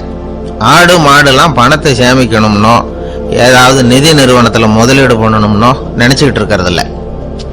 பணத்தை எப்படி காப்பாத்துறது அப்படிங்கிற கவலையும் அதுகளுக்கு கிடையாது. குதிரை குளம்போட பிறக்குது, அதனால அது காடு மேடெல்லாம் கவலை இல்லாமல் தெரியலாம். ஆடு உடம்புல ரோமத்தோட பிறக்குது, அதனால அது குளிரை பற்றி கவலைப்பட வேண்டிய அவசியம் இல்லை. ஆனால் மனுஷனை பார்த்தீங்கன்னா அவன் தான் ஒன்றுமில்லாமல் பிறக்கிறான். ஏன் இந்த பாகுபாடு அப்படின்னு கேட்டால் இதை பற்றி கொஞ்சம் சிந்திச்சு பார்க்கணும். அதாவது இந்த சந்தேகத்தை ஒரு பெரியவர்கிட்டையும் கேட்டேன். அவர் சொன்னார் இதுக்கு பதில். அவர் இதே கேள்வியை இயற்கை கிட்ட கேட்டாராம். இயற்கை பதில் சொல்லிச்சான். வேற யாருக்கும் கொடுக்காத ஒரு வலுவான கருவியை, ஒரு பவர்ஃபுல் வெப்பன் மனுஷனுக்கு கொடுத்துருக்கிறேன்னு, அந்த கருவியை உபயோகப்படுத்தி அந்த 6 பிரச்சனையை மட்டும் இல்லை 6 கோடி பிரச்சனைகள் இருந்தாலும் அதையெல்லாம் சமாளிக்கலாம். அது கருவி என்ன தெரியுமா? அதுதான் 6வது அறிவு. அதை உபயோகப்படுத்தினா காலுக்கு செருப்பு தயார் பண்ணிக்கலாம், குளிருக்கு போர்வை தயார் பண்ணிக்கலாம், என்ன வேணும்னாலும் செய்யலாம் அப்படின்னு இயற்கை பதில் சொல்லிச்சான். அதனால நாம செய்ய வேண்டியது என்னன்னா இயற்கையை முதல்ல சரியா புரிஞ்சுக்கணும். இயற்கையின் படைப்பையே நாம சரியா புரிஞ்சுக்கிறது இல்லையா, அதுதான் வேதனை. இந்த கதையை கேளுங்க. இப்ப நகரத்திலிருந்து ஒரு ஆளு கிராமத்துக்கு வந்தான். அங்க ஒரு சிறுவன் மாடு மேய்ச்சிக்கிட்டு இருந்தான். நகரத்து ஆள் சொன்ன, எவ்வளவு அழகான பசு, அது சரி இதுக்கெல்லாம் ஏன் கொம்பு இல்லைன்னா. இதுக்கு அந்த பையன் பதில் சொன்னான், பசுமாட்டுக்கு கொம்பு இல்லாததுக்கு பல காரணங்கள் உண்டு. கண்ணுக்குட்டியா இருந்தா கொம்பு இருக்காது, பசு வளர்ந்து பெருசானதுக்கு அப்புறம் தான் கொம்பு முளைக்கும், இது ஒரு காரணம். சில சமயம் வளர்ற கொம்பு எடுத்து விடுறது உண்டு, அது ஒரு காரணம். ஆனா இதுக்கு ஏன் கொம்பு இல்லைன்னு கேக்குறீங்க. அதுக்கு என்ன காரணம்னா இது பசு இல்ல குதிரை அப்படின்னானா. அங்க ஒரு புதர் தெரியுது இல்லையா, இந்த புதருக்குள்ள ஒரு சிங்கம் இருக்கு. அந்த பக்கமா நான் போறப்போ வர்றப்போலாம் அது என்கிட்ட ஒம்பு வளர்க்குது, தகராறு செய்யுது, என் மேல பாயுது, என்னை தாக்குது, ஏன்னு தெரியல அப்படின்னுது. இதை கேட்டதும் அந்த குரங்கு சொல்லிச்சு, இனிமே கவலைப்படாத, இந்த தடவை நான் உன்னை காப்பாத்துறேன்னுது. அதுக்கப்புறம் ஒரு நாள் இந்த குரங்கும் கழுதியும் அந்த புதர் பக்கமா போயிட்டு இருந்தாங்க. எதிர்பார்த்தது மாதிரியே நடந்தது. இந்த சிங்கம் எதிரில் வந்தது, கழுதியை பார்த்தது, உடனே அது மேல பாய ஆரம்பிச்சுட்டுது. அவ்வளவுதான். உடனே இந்த குரங்கு என்ன பண்ணிச்சு தெரியுமா, கிடுகிடுன்னு ஒரு மரத்து மேலே ஏறி உட்காந்துக்கிட்டது. அங்கே உட்காந்துக்கிட்டு கீழே அந்த கழுதியும் சிங்கமும் போடுற சண்டையை வேடிக்கை பார்க்க ஆரம்பிச்சுட்டுது. கொஞ்ச நேரம் கழிச்சு அடிபட்ட காயத்தோடு அந்த கழுதை மெதுவாக நடந்து வந்தது. குரங்கும் மெல்ல மரத்தை விட்டு கீழே இறங்குச்சு. இப்போ கழுதை கேட்டுது, என்னை காப்பாத்துறேன்னு சொல்லிவிட்டு காலை வாரி விட்டுட்டியே, நீ பாட்டுக்கு மரத்து மேலே ஏறி உட்காந்துக்கிட்டே, அது நியாயமானது. குரங்கு பரிதாபமாக அதை பார்த்துது. நான் மரத்து மேலே இருந்து நீங்கள் 2 பேரும் சண்டை போட்டதை பார்த்துக்கிட்டு தான் இருந்தேன். உன்னோட சத்தம் தான் அதிகமாக இருந்தது, அது நீ சிரிக்கிற மாதிரி எனக்கு கேட்டுது, அதனால நீ தான் ஜெயிச்சுக்கிட்டு இருக்க போல இருக்கு அப்படின்னு நினச்சுட்டேன்னு. இன்னைக்கு பல பேர் இப்படி தான் இருக்கிறாங்களாம். யாரு ஜெயிக்கிறாங்க யாரு தோக்குறாங்கிறத முகத்தை பார்த்து கூட கண்டுபிடிக்க முடியறதில்ல, பேசுகிற பேச்சை வச்சு கூட கண்டுபிடிக்க முடியறதில்ல. தோற்கிறவங்க கூட சிரிக்கிற மாதிரி முகத்தை வச்சுக்கிறான். இன்றைய மனிதர்கள்கிட்ட ஏகப்பட்ட முரண்பாடுகள். பொய் முகங்களோட உலவுகிறவர்கள் தான் அதிகம்.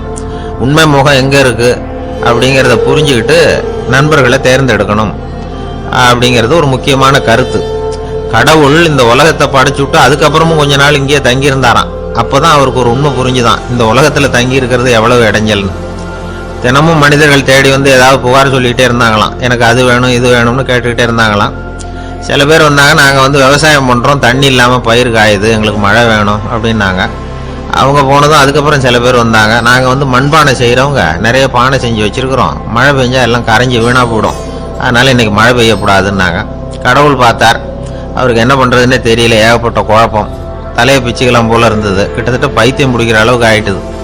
எல்லாருடைய ஆசைகளையும் அவரால் நிறைவேற்ற முடியல, ஏன்னா ஒன்றுக்கு ஒன்று முரண்பாடாக இருந்தது. ஒரு நாள் தன்னுடைய அமைச்சரவையை கூட்டி ஆலோசனை கேட்டார், என்ன செய்யலாம்னு சொல்லுங்கன்னார். இது என்ன பிரமாதம், பேசாமல் இமயமலை அடிவாரத்தில் போய் உட்காந்துங்க, யாரும் தொந்தரவு பண்ண மாட்டாங்கன்னாங்க. அங்கேயும் மனிதர்கள் வர ஆரம்பிச்சுருவாங்களேன்னார் கடவுள். சரி அப்படின்னா சந்திரனில் போயிருந்துக்கலாமேன்னாங்க. அங்கேயும் மனுஷன் குடி வர போகிறான் அப்படின்னார் கடவுள். வெகு தூரத்துக்கு அப்பால் உள்ள நட்சத்திர மண்டலத்துக்கு போயிடலான்னாங்க. இதெல்லாம் நிரந்தர தீர்வாகாது, நிரந்தரமா இந்த மனிதனுடைய தொல்லையிலிருந்து நான் விடுபடணும், அதுக்கு ஏதாவது வழி சொல்லுங்கன்னார் கடவுள். ஒரு வயசான ஆள் வந்தார், கடவுளுக்கு காதோட காதா ஒரு வழியை சொன்னார். கடவுளுக்கு முகம் மலர்ந்தது, அதுதான் சரி, அப்படியே செஞ்சுடலான்னார். அந்த ஆள் சொன்ன ரகசியம் என்ன தெரியுமா? மனிதனால அடைய முடியாத ஒரு இடம் இருக்கு, அது வேற எங்கேயும் இல்லை, அவனுக்கு உள்ளே இருக்குது, அங்க போய் மறைஞ்சுங்க, அதுக்கப்புறம் மனிதர்களால உங்களுக்கு தொந்தரவு இருக்காதுன்னார். மனிதன் நினைக்காத இடம் அதுதான். அதாவது உள்ளுக்குள்ள இருக்கிற உண்மையை புரிஞ்சுக்காம வெளியில எங்கேயோ அது இருக்கிறதாக நினைச்சு வரட்டிட்டு அலையறான் மனுஷன். உள்ளே இருக்கிற உண்மை புரிஞ்சா நாம தன்னம்பிக்கையோட தலை நிமிர்ந்து வாழலாம். வேடிக்கையா ஒரு கதை சொல்லுவாங்க, இதை பாருங்க, நம்ம பையன் எங்க பணம் வச்சாலும் எடுத்து விடுறான், என்ன பண்றதுன்னாங்க அம்மா. அப்பா கொஞ்ச நேரம் யோசனை பண்ணார், அதுக்கப்புறம் சொன்னார், அவன் கண்ணுல படாத இடமா நம்ம வீட்டில் இருக்கிறது ஒரே இடம் தான், அங்கே பணத்தை வை திருட்டு போகாதுன்னார். அது எந்த இடம்னு கேட்டாங்க. அதுதான் அவன் பாட புஸ்தகம், அதில் வச்சிரு, அவன் தொடவே மாட்டான், பாட புத்தகத்தை தொடாமல் பரீட்சையில் வெற்றி பெற முடியாது அப்படிங்கிறத புரிஞ்சுக்கணும். உள்ளே இருக்கிற உண்மையை தொடாமல் வாழ்க்கையில் வெற்றி பெற முடியாது. அதனால உண்மையை புரிஞ்சுக்கிட்டா வாழ்க்கையில் வெற்றி நிச்சயம். கத்தியை தீட்டாதே புத்தியை தீட்டு அப்படின்னு ஒரு பெரியவர் புத்தி சொன்னார். அதை கேட்ட ஒரு இளைஞன், அது எப்படி பெரியவரை புத்தியை தீட்டுறது? கத்தியை தீட்டுன்னு சொன்னா ஒரு கருங்கல்ல கத்தியை தேய்க்கலாம், புத்தியை தீட்டுன்னு சொன்னா எப்படி தலையை கொண்டுட்டு போய் தரையில தேய்ச்சிட்டு இருக்க முடியுமா அப்படின்னா. அந்த பெரியவர் உடனே புரிஞ்சுக்கிட்டார், இந்த இளைஞனுக்கு புத்தி கூர்மை கம்மி அப்படிங்கிறத புரிஞ்சுக்கிட்டார். அது சரி, அறிவுக்கும் புத்திசாலித்தனத்துக்கும் என்ன வித்தியாசம்? இது ஒரு முக்கியமான கேள்வி. அறிவுன்னா என்ன, புத்திசாலித்தனம்னா என்ன? இதே கேள்வியை சாக்ரட்டிஸ் கிட்ட அவருடைய சீடன் ஒருத்தன் கேட்டானா. ஐயா, அறிவுக்கும் புத்திசாலித்தனத்துக்கும் என்னங்க வித்தியாசம் அப்படின்னு கேட்டிருக்கான். சாக்ரட்டிஸ் நிமிர்ந்து பார்த்துருக்கிறார் அந்த சீடனை. அதுக்கப்புறம் சொன்னாராம், நான் சொல்றேன் உன்னுடைய கேள்விக்கு பதில், ஆனா அதுக்கு முன்னாடி நீ ஒரு காரியம் பண்ணணும்னாராம். என்னங்க செய்யணும் சொல்லுங்கன்னு இருக்கான். அதோ பாரு, ஒரு பெரியவர் உட்காந்துருக்கிறாரு, அவர்கிட்ட போ, இங்கேருந்து பக்கத்தில் இருக்கிற அந்த கிராமத்துக்கு போய் சேர எவ்வளவு நேரம் ஆகும் அப்படின்னு கேட்டுட்டு வா அப்படி சொன்னார் சாக்ரட்டிஸ். சரின்னு சொல்லிவிட்டு அவன் போனான். அந்த பெரியவர் முன்னாடி போய் நின்னான். ஏங்க பெரியவரை, இங்கேருந்து அதோ தெரியுத அந்த கிராமத்துக்கு போய் சேர்றதுக்கு எவ்வளவு நேரம் ஆகும் அப்படின்னு கேட்டான். பெரியவர் நிமிர்ந்து பார்த்தார், ஆனால் பதில் எதுவும் சொல்லலை. இவன் மறுபடியும் ஒரு தடவை அதே கேள்வி அவர்கிட்ட கேட்டான். என்னங்க, நான் கேட்குறது உங்கள் காதில் விழுதா? அந்த கிராமத்துக்கு போய் சேர்றதுக்கு எவ்வளோ நேரம் ஆகும் அப்படின்னு சொல்லி மறுபடியும் கேட்டான். அப்பவும் அவர் பதில் சொல்லலை. உடனே அவன் மனசுக்குள்ளே முடிவு பண்ணிக்கிட்டான், சரி பெரியவர் ஒரு மாதிரியாக தெரிகிறார், புத்தி சுவாதீனம் சரியில்லாத ஒரு மாதிரி தெரியுது அப்படின்னு நினச்சிக்கிட்டே வந்த வழியிலே திரும்பி வந்துட்டான். கொஞ்சம் தூரம் நடந்திருப்பான். இப்போ அந்த பெரியவர் மறுபடியும் கூப்பிட்டார், இளைஞனே இப்படி வாழ்னார். இவனுக்கு ஒன்றும் புரியல. மறுபடியும் திரும்பி நடந்தான். அவர் முன்னாடி போய் நின்னான். பெரியவர் சொன்னார், தம்பி, இங்கேருந்து அந்த கிராமத்துக்கு போய் சேர்றதுக்கு 5 நிமிஷம் ஆகும் அப்படின்னார். இப்போ அந்த இளைஞன் அந்த முதியவரை ஒரு மாதிரியா பார்க்க ஆரம்பிச்சான். அதுக்கப்புறம் கொஞ்சம் யோசிச்சான். பிறகு அவர்கிட்டே கேட்டுட்டான், ஏங்க பெரியவரை, இதே பதில அப்பவே என்கிட்ட சொல்லியிருக்கலாமே, என்னை திரும்பி போன்னு சொல்லிவிட்டு பாதி தூரம் போனதுக்கு அப்புறம் மறுபடியும் கூப்பிட்டு அதுக்கப்புறம் இப்படி சொல்றீங்களே, இது நியாயமா அப்படின்னா. பெரியவர் சிரிச்சார். அதுக்கப்புறம் சொன்னார், ஏன்பா, நீ எவ்வளவு வேகமா நடக்கிறேங்கிறத பார்க்காம நீ கிராமத்துக்கு போய் சேர வேண்டிய நேரத்தை எப்படி என்னால் சொல்ல முடியும்? அதனால தான் உன்னை கொஞ்சம் தூரம் நடக்க விட்டு உன்னுடைய நடையின் வேகம், அந்த கிராமம் இருக்கிற தூரம் ரெண்டையும் கணக்கு போட்டு அதுக்கப்புறம் நேரத்தை சொன்னேன்னார். சீடன் தலை குனிந்தான். அப்படியே திரும்பி சாக்ரட்டிஸ் முன்னாடி நின்னான். சாக்ரட்டிஸ் இப்ப சொல்றார், தம்பி அதுக்கு பேர் தான் புத்திசாலித்தனம். இந்த அறிவு கூர்மை எல்லா இளைஞர்களுக்கும் வரணும் அப்படிங்கிறதுக்காகத்தான் கத்தியை தீட்டாத புத்தியை தீட்டு அப்படின்னு பெரியவங்க எல்லாம் சொல்லிட்டு இருக்கிறாங்க. புத்தியை தீட்டுறவங்க எல்லாம் வாழ்க்கையில அறிவாளி ஆறாங்க, தீட்டாதவங்க கோமாளி ஆறாங்க. இதுதான் இன்னைக்கு நடக்கிறது. அதனால அறிவு கூர்மைங்கிறது வேற. இந்த காலத்து ஆசாமி ஒருத்தர் இன்னொருத்தரை பார்த்து கேட்டார், ஏங்க ஒரு விமானம் இங்கேருந்து புறப்பட்டு 2 மணி நேரத்துல மதுரைக்கு போய் சேருது. நல்லா கவனிங்க, ஒரு விமானம் இங்கேருந்து புறப்பட்டு 2 மணி நேரத்துல மதுரைக்கு போய் சேருது அப்படின்னா என்னோட வயசு என்னன்னு கேட்டார். இவர் கேட்கறதுல ஏதாவது அர்த்தம் இருக்கா? அதாவது இங்கேருந்து புறப்பட்டு 2 மணி நேரம் ஆகுது மதுரைக்கு போறதுக்கு, அப்படின்னா என் வயசு என்னன்னு கேட்கிறார. இதை கேட்ட உடனே அவர் பதில் சொன்னார், அப்படின்னா உங்களோட வயசு 20 அப்படின்னார். எப்படிங்க அவ்வளவு கரெக்டா சொன்னீங்க அப்படின்னு கேட்டார். வேற ஒண்ணும் இல்ல, எங்க பக்கத்து வீட்டுல ஒரு முழு பைத்தியம் இருக்கு, அதோட வயசு 40, அப்படின்னா உன் வயசு 20 தான் இருக்கணும் அப்படின்னார். அரை பைத்தியம்னு முடிவு பண்ணிக்கிட்டார். அதனால வாழ்க்கையில அறிவு கூர்மைங்கிறது ரொம்ப அவசியம். அந்த புத்திசாலித்தனம் இருக்கிறவங்க வாழ்க்கையில வெற்றி பெறுவது நிச்சயம். சாலை ஓரமா அழுதுகிட்டு உட்காந்துருந்தான். பிச்சை எடுத்து சாப்பிடுற ஒருத்தன் அந்த பக்கமா வந்தான். இவனை பார்த்தான். ஏன் அழுதுகிட்டு உட்காந்துருக்கிற, என்னாச்சு உனக்கு அப்படின்னு கேட்டான். அதுக்கு இவன் சொன்னான், என்கிட்ட ஒண்ணுமே இல்லை, நான் இந்த உலகத்துல இருந்து என்ன பிரயோஜனம், அதனால தான் அழுதுகிட்டு இருக்கிறேன் அப்படின்னா. உன்கிட்ட மறைஞ்சிருக்கிற புதையல் என் கண்ணுக்கு நல்லா தெரியுது, அது உனக்கு புரியல, அதனால தான் அழுதுகிட்டு இருக்கிற அப்படின்னா. என்னது புதையல் இருக்குதா, உன் கண்ணுக்கு தெரியுதா அப்படின்னு கேட்டான். ஆமா எனக்கு தெரியுது, அந்த புதையலை நீ விற்கிறதுக்கு தயாரா இருக்கிறியா அப்படின்னு கேட்டான் இவன். இதை கேட்டதும் அந்த இளைஞனுக்கு ரொம்ப ஆச்சரியமா போச்சு. என்னது இப்படி கேட்குறானே அப்படின்னு. என்கிட்ட ஒரு காசு கூட இல்லையே, அப்படி இருக்கிறப்போ புதையல் எங்கேருந்து வந்தது அப்படின்னா. இந்த நேரத்தில் அந்த பிச்சைக்காரன் சிரிச்சான். இப்படிதான் இந்த உலகத்தில் எல்லாரும் சொல்லிட்டு இருக்கிறாங்க, என்கிட்ட ஒன்றுமே இல்லை ஒன்றுமே இல்லைன்னு சொல்லி. ஆனால் அவங்க கிட்ட தான் புதையல் இருக்கு. நீ வேணும்னா என் கூட வா, நம்ம நாட்டு அரசர்கிட்ட போவோம், உங்ககிட்ட இருக்கிற புதையலை அவர் நல்ல விலைக்கு எடுத்துக்குவார் அப்படின்னா. அது எப்படி உனக்கு தெரியும்னா, இதுக்கு முன்னாடியும் இது மாதிரி பல பேரை நான் ராஜா கிட்ட அழைச்சிட்டு போயிருக்கிறேன், அதனால தான் உன்னை பார்த்தேன், உன்னையும் கூப்பிடுறேன், நீ சரின்னு சொன்னா உன்னை அழைச்சிட்டு போறேன், உங்ககிட்ட இருக்கிற புதையில அவர் நல்ல விலை கொடுத்து எடுத்துக்குவார் அப்படின்னு சொன்னான்.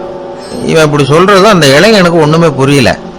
இது என்னது இந்த ஆள் இப்படி சொல்லிட்டு இருக்கிறான், நம்மகிட்ட என்ன இருக்குது, அதுவும் இல்லாம இவனே பிச்சை எடுத்து சாப்பிட்டுக்கிட்டு இருக்கிறான், இவன் போய் நம்மளை ராஜா கிட்ட அழைச்சிட்டு போறதா போறேங்கிறானே என்ன அப்படின்னு சொல்லி அவன் யோசனை பண்ணான். என்ன யோசிக்கிற, உனக்கு பணம் வேணும்னா என்னோட வா அப்படின்னா. இளைஞன் ஒரு முடிவுக்கு வந்தான். சரி, இங்கேயே உட்காந்துக்கிட்டு இருக்கிறத விட அங்கேயாவது போய் பார்ப்போமே, இங்கே அழுதுட்டு உட்காந்துருக்கிறதுல என்ன பிரயோஜனம், ஏதோ கூப்பிடுறான் போய் பார்த்துட்டு வருவோமே அப்படின்னு சொல்லி அவன் கூட புறப்பட்டான். பிச்சைக்காரன் முன்னாடி போயிட்டே இருக்கிறான், இந்த இளைஞன் பின்னாடி நடந்து போயிட்டு இருக்கான். 2 பேரும் அரண்மனையை நோக்கி போறாங்க. பாதி வழி போயிருப்பாங்க. வழியில அந்த பிச்சைக்காரன் சொன்னான், இதை பாரு, முன்னாடியே சில விஷயங்களை நாம பேசிக்க வேண்டியிருக்கு, சரியா தெளிவா முடிவு எடுத்துக்கிட்டு அதுக்கப்புறம் ராஜா கிட்ட போகணும். ஏன்னா அங்க போய் அது முடியாது இது முடியாதுன்னு நாம நமக்குள்ள சண்டை போட்டுக்கிட்டு இருக்க முடியாது. ராஜாவுக்கு விலையை பத்தி கவலையே இல்லை, எவ்வளவு சொன்னாலும் நமக்கு பணம் கிடைச்சிரும். ஆனா அதுக்கப்புறம் நான் இதை விற்கிறதுக்கு தயாரா இல்லைன்னு சொல்லிடக்கூடாது. அதனால புதையலை விற்கிறதா இல்லையாங்கிறத இங்கேயே தெளிவா முடிவு செஞ்சுக்கணும், இல்லைன்னா ராஜா கிட்ட போய் அங்க போய் குழப்பிட்டு இருக்க முடியாது அப்படின்னு சொன்னான். இளைஞனுக்கு ஒண்ணுமே புரியல. என்ன சொல்ற நீ, என்கிட்டயா புதையலா, எங்க இருக்குது அப்படின்னு சொல்லி குழம்பி போனான். இப்போ அந்த பிச்சைக்காரன் சொன்னான், இத பாரு, இப்போ உதாரணத்துக்கு உன்னுடைய கண்களை எடுத்துக்கோ, அதுக்கு நீ என்ன விலை கேட்டுற போற, நான் அதுக்கு ராஜா கிட்ட இருந்து ஒரு 50,000 ரூபா வாங்கி தர முடியும். உன்னுடைய இருதயத்தை கொடுக்குறியா, 20 லட்சம் ரூபா வாங்கி தரேன். மூளையை கொடுக்குறியா, 30 லட்சம் வாங்கி தரேன். என்ன சொல்ற அப்படின்னு சொல்லி இந்த பிச்சைக்காரன் பேசிக்கிட்டே போறான். இளைஞனுக்கு கோபம் வந்துட்டுது. என்ன உளர்ற, உனக்கு என்ன பைத்தியமா? கண்ணையும் மூளையையும் இருதயத்தையுமா விற்பாங்க? என்ன வேலை கொடுத்தாலும் அதையெல்லாம் நான் விற்கிறதுக்கு தயாரா இல்லை, நான் விற்க மாட்டேன். அதை கொடுத்துட்டு நான் என்ன பண்றது? இப்படி நான் மட்டும் இல்லை, யாருமே இதை விற்கிறதுக்கு தயாரா இருக்க மாட்டாங்க அப்படின்னு சொன்னான் அந்த இளைஞன். இவன் இப்படி சொன்னதும் அந்த பிச்சைக்காரன் வாய் விட்டு சிரிக்க ஆரம்பிச்சுட்டான். இப்போ பைத்தியமானது நானா நீயா? லட்சக்கணக்கான கோடிக்கணக்கான ரூபாய் பொறுமானம் உள்ள பொருள்களை உங்ககிட்டயே வச்சுக்கிட்டு விற்க முடியாதுன்னு சொல்ற நீ தான் ஏழை. என்கிட்ட ஒண்ணுமே இல்லைன்னு மரத்தடியில் உட்காந்து அழுதுட்டு இருக்கிறியே அப்படின்னு சொன்னான். இன்னைக்கு பாத்தீங்கன்னா பல பேர் தன்கிட்ட புதைஞ்சிருக்கிற ஆற்றலை புரிஞ்சிக்க முடியாம அவதிப்பட்டு இருக்கிறாங்க. நம்ம கிட்ட என்ன இருக்குங்கிறது அவங்களுக்கு தெரியறது இல்லை. அதனாலதான் என்கிட்ட ஒண்ணுமே இல்லைன்னு சொல்லி அழுதுகிட்டு இருக்கிறாங்க. இதை விளங்க வைக்கிறதுக்கு பெரியவங்க சொல்ற கதை இது. நம்ம கிட்ட இருக்கிற புதையலை நாம தான் தோண்டி எடுக்கணும். உண்மையான புதையல்ங்கிறது உள்ளே இருக்கு. ஆனா அதை வெளியில தேடுற ஆசாமிகள் தான் அதிகம். சராசரி மனித இயல்பு அப்படி. நம்ம கிட்ட விலை மதிக்க முடியாத பகுத்தறிவு இருக்கு. அதை வச்சுக்கிட்டு வாழ்க்கையில முன்னேறதுக்கு முயற்சி பண்ணணும். என்கிட்ட ஒண்ணுமே இல்லைன்னு நினைச்சு ஓரமா உட்காந்துடக்கூடாது. முயற்சி செஞ்சா முடியாத காரியம் எதுவுமே இல்லை. ஒரு ரயில்வே ஸ்டேஷன் பக்கம் வெளியில ஒரு டாக்ஸி நின்றுட்டு இருந்தது. அந்த பக்கமா வந்த ஒருத்தர் டாக்ஸி டிரைவரை பார்த்து சொன்னார், ஐயா உங்க வண்டியில பின் சீட்ல ஒரு மணி பர்ஸ் கிடக்கு, யாரோ மறந்து விட்டுட்டு போயிருக்கிறாங்க அப்படின்னாரு. இல்ல இல்ல அது காலி பர்ஸ் தான், நான் தான் அதை அங்க போட்டு வச்சிருக்கிறேன்னாரு டிரைவர். ஏன்னு கேட்டார் அவரு. இதுக்கு டிரைவர் சொன்னாரு, அதை பார்க்குற யாராவது அதை எடுத்துக்கலாம்ங்கிற ஆசையிலையாவது சவாரிக்கு வருவாங்க, அதுக்காக தான் போட்டு வச்சிருக்கிறேன் அப்படின்னார். ஒரு நண்பர் அவசரமா என்கிட்ட ஓடி வந்தார். அப்புறம் சொன்னார், என்னால நம்பவே முடியல சார், என் பையனா இப்படி அப்படின்னு சொல்லி ஆச்சரியப்பட்டார். உங்க பையன் அப்படி என்னதான் செஞ்சுட்டான்னு கேட்டேன். என்னால முடியாத ஒரு காரியத்தை அவன் சுலபமா செஞ்சுட்டான் சார் அப்படின்னார். அது என்ன உங்களால முடியாத காரியத்தை அவன் செஞ்சுட்டாங்கிறீங்க, அது என்ன காரியம்னு தான் சொல்லுங்களேன். என்ன 5ஆம் வகுப்புல ஒரே தடவையில பாஸ் ஆயிட்டான் சார், அதாவது ஒரே அட்டம்ப்ட்ல பாஸ் ஆயிருக்கிறான் அப்படின்னார். மூச்சு வாங்க. கஷ்டப்பட்டு பரீட்சை எழுதினவன் அவன், இவருக்கு மூச்சு வாங்குது. நம்மால செய்ய முடியாத ஒரு காரியத்தை இன்னொருத்தர் செய்யும் போது அது நமக்கு ஆச்சரியமா தெரியுது. இப்ப சர்க்கஸ் பாக்குறோம், அங்க ஒருத்தர் அந்த இடத்துல தொங்குறார். அதை பாக்குறப்போ அது நமக்கு ஆச்சரியமா தெரியுது. ஏன்னா அது மாதிரி அந்த இடத்துல தொங்குறதுங்கிறது நம்மால முடியாத காரியம். நம்மால முடியாத ஒண்ணு அடுத்த ஒருத்தர் ரொம்ப சுலபமா செய்யறப்போ நாம மருள்வது இயற்கை. இதைத்தான் தொல்காப்பியம் மருட்கை அப்படின்னு சொல்லுது. இந்த வியப்பு இருக்குதே, இது 4 வகையில ஏற்படுதான். அதையும் தொல்காப்பியம் தான் சொல்லுது. அது என்ன 4 வகை அப்படின்னா, முதல் வகை எப்படின்னா புதுமையான அரிய செயல்களை செய்வது. 2வது வகை என்னன்னா பெரிய செயல்களை செய்யறது. 3வது வகை எப்படின்னா மிக நுட்பமான செயல்களை செய்யறது. 4வது வகை ஆக்கம் தரும் செயல்களை செய்யறது. புதுமை, பெருமை, சிறுமை, ஆக்கமோடு மதினம் சாலா மருட்கை 4 அப்படிங்கிறது தொல்காப்பியம். இன்னைக்கு விஞ்ஞானம் புதுசா எதையோ கண்டுபிடிச்சுக்கிட்டு இருக்குது. அந்த கண்டுபிடிப்புகளை எல்லாம் பாக்குறப்போ ஆரம்பத்துல ஆச்சரியமா இருக்கு, அதுக்கப்புறம் நமக்கு பழகி போடுது.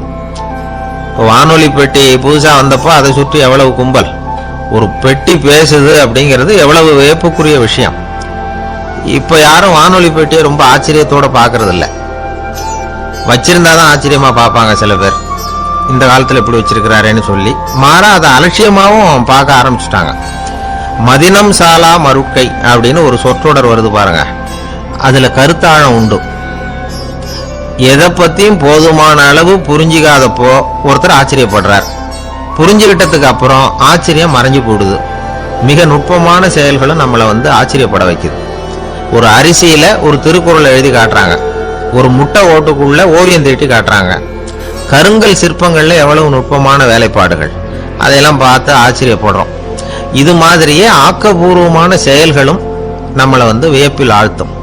குப்பை கூலங்களை கூட வாழ்க்கைக்கு பயன்படுகிற பொருளா மாற்றுகிறவர்கள் இருக்கிறாங்க. அவங்களுடைய செயல் நமக்கு ஆச்சரியத்தை தருது. இடைக்காட்டு சித்தர்னு ஒருத்தர் இருந்தார். அவர் பாடிய 30 நூல்ல ஒரு பாட்டு வருது. ஆற்றல் பிறர் அறிதலின் ஆகம் கிளர்வு உறுதலின் கற்று அறிபாணர் கெழுமிய கோடலின் தோற்றம் உருகவே போற்றல் சால் வியப்பே. ஒருத்தருடைய ஆற்றல் தெரியாமல் இருந்தது, அவருடைய அரிய செயல்களை பார்க்கும் பொழுது வியப்பா இருந்தது, மனசுக்குள்ள கிளர்ச்சி. பாவலர்கள் இவர்கள் புகழப்பாடி மற்றவர்களும் தெரிந்து கொள்ளுமாறு செய்கிறார்கள். ஆக எல்லா வகையிலுமே மக்கள் தங்களுடைய வாழ்க்கையில முன்னேறுவதற்கு வழிகாட்டுகிற ஒரு மெய்ப்பாடு தான் வியப்புங்கிறது. இன்னைக்கு இளைஞர்கள் இதை நல்லா புரிஞ்சுக்கணும். ஆச்சரியப்படுங்கள், ஆச்சரியப்பட வைப்பீர்கள். இந்த காலத்துல நம்ம எப்படி எல்லாமோ ஆச்சரியப்பட வைக்கிற அதிசய மனிதர்கள் இருக்கிறாங்க. ஒரு ஆளை பிடிச்சி ஜெயிலுக்கு கொண்டுட்டு வந்தாங்க. சிறை அதிகாரி அவனை ரொம்பவும் ஆச்சரியமா பார்த்தார். இவன் கேட்டான், ஏன் சார் அப்படி பாக்குறீங்க, நான் இப்ப இங்க வந்தது உங்களுக்கு ஆச்சரியமா இருக்கா அப்படின்னு கேட்டான். இதுக்கு சிறை அதிகாரி சொன்னார், நீ இப்போ இங்க வந்ததுல எனக்கு ஒன்னும் ஆச்சரியம் இல்லப்பா, ஏற்கனவே நீ இங்க இருந்து விடுதலை ஆகி போய் 6 மாசம் ஆச்சு, இவ்வளவு லேட்டா திரும்பி வர்றியா, அதுதான் எனக்கு ஆச்சரியம் அப்படின்னாராம். இது ஒரு வகையான ஆச்சரியம். ஆனா வாழ்க்கையில வியப்புங்கிறது ஒரு தேவைப்படுகிற மெய்ப்பாடு. ஆச்சரியப்படுவோம், ஆச்சரியப்பட வைப்போம். அப்படி இந்த உண்மையை புரிந்து கொண்டோம்னா நம்ம வாழ்க்கையில வெற்றி நிச்சயம்.